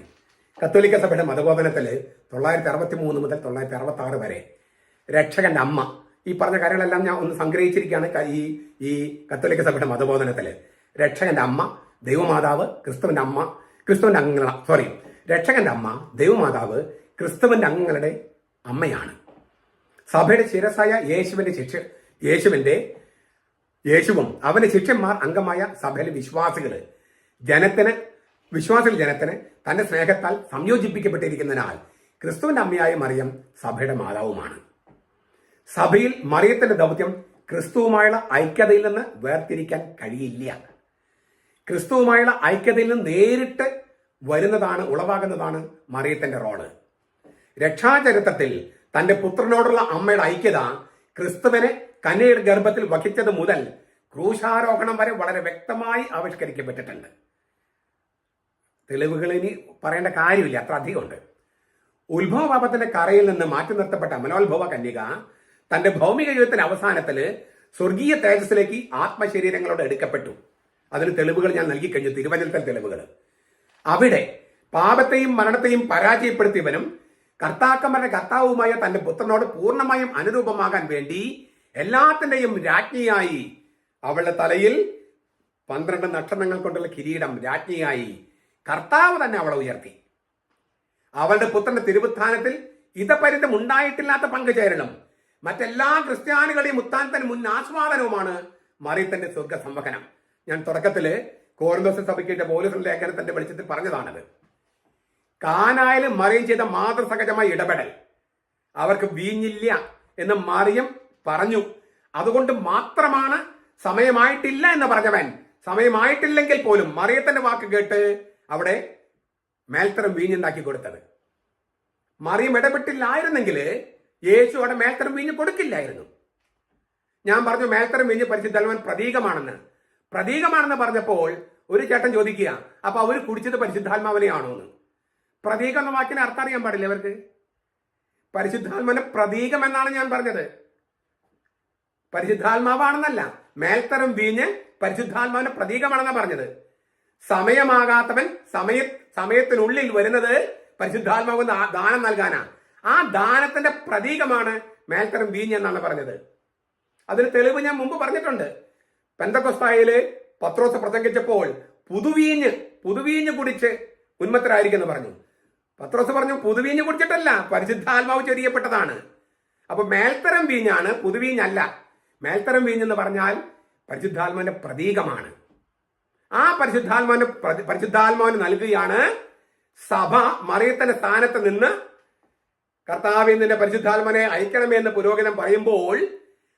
പുരോഹിതൻ പറയുമ്പോൾ ദൈവം ആ പുരോഹിതനെ അനുസരിക്കുക. അങ്ങനെ അനുസരിക്കാമെന്ന് ക്രിസ്തു വാക്ക് നൽകിയിട്ടുണ്ട്. നിങ്ങൾ ഇതിന്റെ ഓർമ്മയ്ക്കായി ചെയ്യുക. അങ്ങനെ കൽപ്പിച്ച് നിങ്ങളെ ഓർമ്മയ്ക്കായി ചെയ്യാന്ന് സ്ലീഹന്മാരെ കൽപ്പിച്ചപ്പോൾ നിങ്ങൾ അങ്ങനെ ഓർമ്മയ്ക്കായി ചെയ്യുമ്പോൾ ഞാൻ നിങ്ങളുടെ വാക്ക് കേട്ട് പരിശുദ്ധാത്മാവിനെ അയക്കാമെന്ന് യേശു വാഗ്ദാനം ചെയ്തിട്ടുണ്ട്. അതുകൊണ്ടാണ് ദ്വിതീയാഗമനമാണ് അവന്റെ സമയം. ആ സമയമാകുന്നതിന് മുമ്പേ സഭയുടെ പ്രാർത്ഥന കേട്ട് പരിശുദ്ധാത്മാവിനെ അയക്കുകയാണ് യേശു ക്രിസ്തു. സമയമാകുന്നതിന് മുൻപേ മറിയത്തിന്റെ വാക്ക് കേട്ട് മേൽത്തരം വീഞ്ഞു കൊടുത്തത് പോലെ. അപ്പോൾ കാനായില് മറിയം ചെയ്ത മാതൃസഹജമായ ഇടപെടല് ഇന്നും സ്വർഗത്തിൽ തുടരുന്നുവെന്നാണ് നമ്മൾ വിശ്വസിക്കുന്നത്. കത്തോലിക്ക സഭയുടെ മതബോധനം 975. ചുരുക്കത്തിൽ മറിയത്തിന്റെ സ്വർഗാരോഹണം ദൈവജനം ഏകദേശം 2000 സംവത്സരമായി ആഘോഷിച്ചിരുന്നു. മറിയത്തിന്റെ സ്വർഗ സംവഹനം ദൈവജനം 2000 വർഷം ആഘോഷിക്കുന്നുണ്ട്. അത് വിശ്വാസത്യമായി പ്രഖ്യാപിച്ചത് 1950 മാത്രം. മറ്റു വാക്കുകൾ പറഞ്ഞാൽ മാർപ്പാപ്പ ഇത് പ്രഖ്യാപിച്ചത് കൊണ്ടല്ല ഈ തിരുനാൾ സഭയിൽ ഉണ്ടായത്. മാർപ്പാപ്പ പ്രഖ്യാപിച്ചത് കൊണ്ടല്ല ഈ തിരുനാൾ സഭയിൽ ഉണ്ടായത്. സഭയിലുണ്ടായിരുന്ന വിശ്വാസത്തെ സത്യമായി ഡോക്മയായി പ്രഖ്യാപിക്കുക മാത്രമായിരുന്നു മാർപ്പാപ്പ. ചുരുക്കത്തിൽ വിശ്വാസത്തിന്റെ ലിറ്റർജി മാർപ്പാപ്പ ഔദ്യോഗികമായിട്ട് പ്രഖ്യാപിക്കുകയായിരുന്നു. ഏറ്റവും അവസാനമായിട്ട് ഇതൊക്കെ സമ്മതിച്ചു. മറിയം സ്വർഗസമ്മോഹനം ചെയ്തു, ആത്മശരീരം സ്വർഗസമ്മോഹനം ചെയ്തു. ബൈബിളിൽ തെളിവുണ്ട്, ചരിത്രത്തിൽ തെളിവുണ്ട്, വിശ്വാസത്യമായി സഭ പ്രഖ്യാപിച്ചിട്ടുണ്ട്. നമുക്കുള്ള സന്ദേശം എന്താണ്? 2 സന്ദേശം പറയാണ്. ഒന്ന്, സ്വർഗത്തിൽ അനേകം മുറികളുണ്ട്, നിങ്ങൾക്കൊരു മുറി ഒരുക്കാൻ ഞാൻ പോകുന്നു. യോഹന്നാൻ 14:2. സ്വർഗത്തില് ദൈവത്തില് മനുഷ്യനൊരു മുറിയുണ്ട്. ദൈവം തന്നെയാണ് സ്വർഗത്തിലുള്ള മനുഷ്യന്റെ വാസസ്ഥലം. ദൈവം തന്നെയാണത്. സ്വർഗം എന്ന് പറഞ്ഞാൽ ദൈവത്തിന് പര്യായ പദ. സ്വർഗത്തിൽ അനേകം മുറികളുണ്ടെന്ന് പറഞ്ഞാൽ ദൈവത്തിൽ അനേകം മുറികളുണ്ട്, ദൈവത്തിൽ അനേകം വാസസ്ഥലങ്ങളുണ്ട്. ദൈവത്തിന്റെ സ്ഥലമുണ്ട്, ദൈവത്തിൽ ദൈവികമായ ദൈവത്തിന്റെ സ്ഥലമുണ്ട്. ദൈവം തന്നെയാണ് മനുഷ്യന്റെ യഥാർത്ഥ വീട്. ദൈവത്തോട് സഹകരിച്ചും യോജിച്ചും പ്രവർത്തിച്ച മറിയം നമ്മിൽ നിന്നും വളരെ അകലം പാലിച്ചു പോയിരിക്കുകയല്ല. അറിയപ്പെടാത്ത ഏതോ ഗ്രഹത്തിലേക്കോ ഗാലക്സിയിലേക്കോ അല്ല മറിയം പോയിരിക്കുന്നത്. ദൈവത്തെ സമീപിക്കുന്നവര് ദൈവത്തോട് കൂടുതൽ അടുക്കുകയാണല്ലോ. ദൈവത്തിന്റെ അടുക്കലേക്ക് വരുന്നവര് അവന്റെ ഹൃദയത്തോട് അടുക്കും. മറിയവും ദൈവത്തോട് യോജിച്ചതിനാൽ ദൈവത്തിന്റെ സന്നിധിയിലായിരിക്കുക. ദൈവത്തിന്റെ സന്നിധിയിൽ അല്ലാണ്ട് അറിയപ്പെടുന്ന ഒരു ഗ്രഹത്തിലേക്കല്ല അവള് പോയിരിക്കുന്നത്, അറിയപ്പെടുന്ന ഗാലക്സിയിലേക്കല്ല, ദൈവത്തിന്റെ അടുത്താണ് അവള്. അതുകൊണ്ട് തന്നെ നമുക്ക് സമീപസ്ഥയാണ്. ദൈവത്തിന്റെ സന്നിധിയിലാണ് മറിയം എന്നതിനാൽ ദൈവം നമുക്ക് സമീപസ്ഥയാണ്. ദൈവത്തോട് സംയോജിപ്പിക്കപ്പെട്ടിരിക്കുന്നതിനാൽ മറിയത്തിന്റെ ഹൃദയം വളരെ വിശാലമാണ്. അവിടെ നമുക്ക് എല്ലാവർക്കും സ്ഥാനമുണ്ട്. അപ്പോൾ സ്വർഗത്തിൽ മനുഷ്യനൊരു മുറിയുണ്ട്. ദൈവം തന്നെയാണ് മനുഷ്യന്റെ വാസസ്ഥലം. ദൈവത്തിന്റെ സ്ഥലമുണ്ട്. ദൈവം തന്നെയാണ് മനുഷ്യന്റെ യഥാർത്ഥ വീട്. ആ ദൈവം തന്നെ യഥാർത്ഥ വീടാണെങ്കിൽ അതിൽ ദൈവത്തോട് യോജിച്ചിരിക്കുന്ന ഒരാളാണ്, ഏറ്റവും യോജിക്കുന്ന ആളാണ് മറിയം. അതിനാൽ മറിയം നമ്മിൽ നിന്ന് വളരെ അകലെയല്ല, സമീപസ്ഥയാണ്. മാത്രമല്ല അവൾ ദൈവത്തോട് യോജിച്ചിരിക്കുന്നതിനാൽ വളരെ വലിയ ഹൃദയ വിശാലതയുണ്ട്. അവിടെ നമുക്കൊരു മുറിയുണ്ട്. 1. 2, വിപരീത ദിശയില് മനുഷ്യനിൽ ദൈവത്തിനും മുറിയുണ്ട്. മനുഷ്യനിൽ ദൈവത്തിനൊരു മുറിയുണ്ട്. മനുഷ്യനിൽ സ്വർഗത്തിനൊരു മുറിയുണ്ട്. മറിയത്തില് ദൈവം മനുഷ്യനായി കിടന്നില്ലേ? മറിയത്തിനുള്ളിൽ ദൈവം മനുഷ്യനായി കിടന്നില്ലേ? പേടകത്തിന് മുകളിൽ ദൈവം സന്നിഹിതനായി ഒരു പ്രതീക രൂപത്തിൽ സന്നിഹിതനായിരുന്നത് പോലെ ആയിരുന്നു. മറിയത്തിൽ അത് മനുഷ്യരൂപത്തില് കാണാനും തൊടാനും ഒക്കെ പറ്റുന്ന തരത്തിൽ മനുഷ്യരൂപത്തിലായിരുന്നു മറിയത്തിനുള്ളില്. പേടകത്തിന് മുകളിൽ പോലെയല്ല. പേടകത്തിന് മുകളിൽ ഒരു പ്രതീകമാണ്. മറിയത്തിൽ അത് യാഥാർത്ഥ്യമാണ്, കാണാനും കേൾക്കാനും ഒക്കെ പറ്റുന്ന തരത്തില്.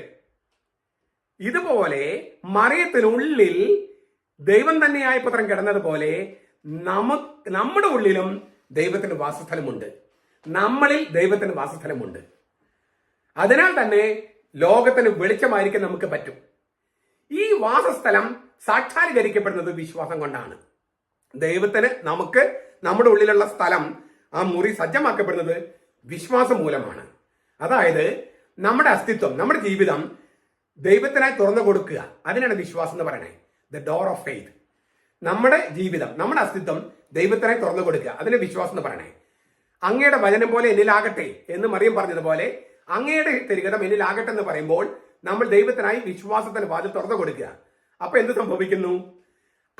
ദൈവം തന്നെ നമ്മിൽ മാംസവും രക്തമായും താമസിക്കുന്നു. വിശുദ്ധ കുർബാന നാം സ്വർഗമായി മാറുന്നു. മറിയത്തിനുള്ളിൽ ദൈവം തന്നെയായ പുത്രൻ കിടന്നതുപോലെ ഇപ്പൊ നമ്മുടെ ഉള്ളിൽ അവൻ മാംസവും രക്തവുമായി വരുന്നു. കത്തോലിക്കരെ, നിങ്ങളാണ് സ്വർഗം. നിങ്ങളാണ് ജീവിക്കുന്ന സക്രാരി. ദൈവത്തിന്റെ ഉടമ്പടിയുടെ പേടകം മറിയത്തെ നമുക്ക് അമ്മയായി നൽകി കുരിശിന്റെ താഴെ യേശു. അപ്പൊ നമ്മളും മറിയത്തിന്റെ മക്കളാണ്. മറിയത്തിന്റെ മക്കൾ എന്ന നിലയിൽ ദൈവത്തിന്റെ ഉടമ്പടി പേടകമെങ്കിൽ നമ്മളും ഉടമ്പടിയുടെ പേടകമാണ്. പക്ഷെ മറ്റൊരർത്ഥത്തിലാണെന്ന് മാത്രം. അതായത് അവളിൽ ശരിക്കും മനുഷ്യ രൂപത്തിലായിരുന്നു, നമ്മിൽ ഉത്ഥാനം ചെയ്ത കർത്താവാണ് വരണേ. ഒരാൾ തന്നെ. അവളിൽ മനുഷ്യരൂപത്തിലായിരുന്നു, നമ്മിൽ ഉത്ഥാനം ചെയ്ത കർത്താവ്, ഒരേ കർത്താവ് തന്നെ. അപ്പൊ നമ്മൾ ജീവിക്കുന്ന ദൈവത്തിന്റെ ഉടമ്പടിയും സക്രാരിയുമാണ്, സഞ്ചരിക്കുന്ന ചലിക്കുന്ന സക്രാരി. സ്വർഗസമ്മോഹനത്തിന്റെ നമ്മളുടെ പ്രസക്തി മനസ്സിലായോ? ദൈവത്തിൽ നമുക്കൊരു മുറിയുണ്ട്, നമ്മിൽ ദൈവത്തിനൊരു മുറിയുണ്ട്. നിങ്ങൾ എന്നെ സ്നേഹിക്കുന്നെങ്കിൽ എൻ്റെ കൽപ്പന പാലിക്കുക, അപ്പോൾ ഞാനും പിതാവും വന്ന് വാസമുറപ്പിക്കും. സ്വർഗം നമ്മിലേക്ക് വരികയാണ്. നാം സ്വർഗത്തിലേക്ക് സംവഹിക്കപ്പെടുന്നതിന് മുമ്പ് സ്വർഗം നമ്മിലേക്ക് വരികയാണ്. അതിൻ്റെ ഏറ്റവും പ്രത്യക്ഷമായ തെളിവാണ് മറിയം. ഇങ്ങനെ തിരുവചനങ്ങളിലും സഭയുടെ ആദ്യന്ത ചരിത്രത്തിലും പിന്നെ സത്യ രൂപത്തിലും മറിയത്തിന്റെ മോക്ഷക്കരേറ്റം, സ്വർഗസംവഹനം ഗംഭീരമായിട്ട് അവതരിപ്പിക്കപ്പെട്ടിരിക്കുകയാണ്. അതിനാൽ നമുക്ക് ഈ സ്വർഗത്തിൽ നമുക്കൊരു മുറി ഉള്ളതുപോലെ ഇപ്പോ നമ്മിൽ സ്വർഗത്തിന് ഒരു മുറി ഒരുക്കാം. ആ മുറി രണ്ട് തരത്തില്: ഒന്ന് വചനം പാലിച്ചുകൊണ്ട്, മറ്റൊന്ന് കുർബാന സ്വീകരിച്ചുകൊണ്ട്. അങ്ങനെ വചനത്തിലും കൂദാശയിലും നമ്മൾ ദൈവത്തിന്റെ ഉടമ്പടി പേടകമായി, സക്രാരിയായി ജീവിക്കുന്ന, സഞ്ചരിക്കുന്ന, ചലിക്കുന്ന സക്രാരിയായി രൂപാന്തരപ്പെട്ട് സകല മനുഷ്യർക്കും വെളിച്ചമായി അവരെയെല്ലാം ഈ വെളിച്ചത്തിൽ കൊണ്ടുവരാനുള്ള പ്രയത്നങ്ങൾ, പ്രാർത്ഥനകൾ നമുക്ക് നടത്താം.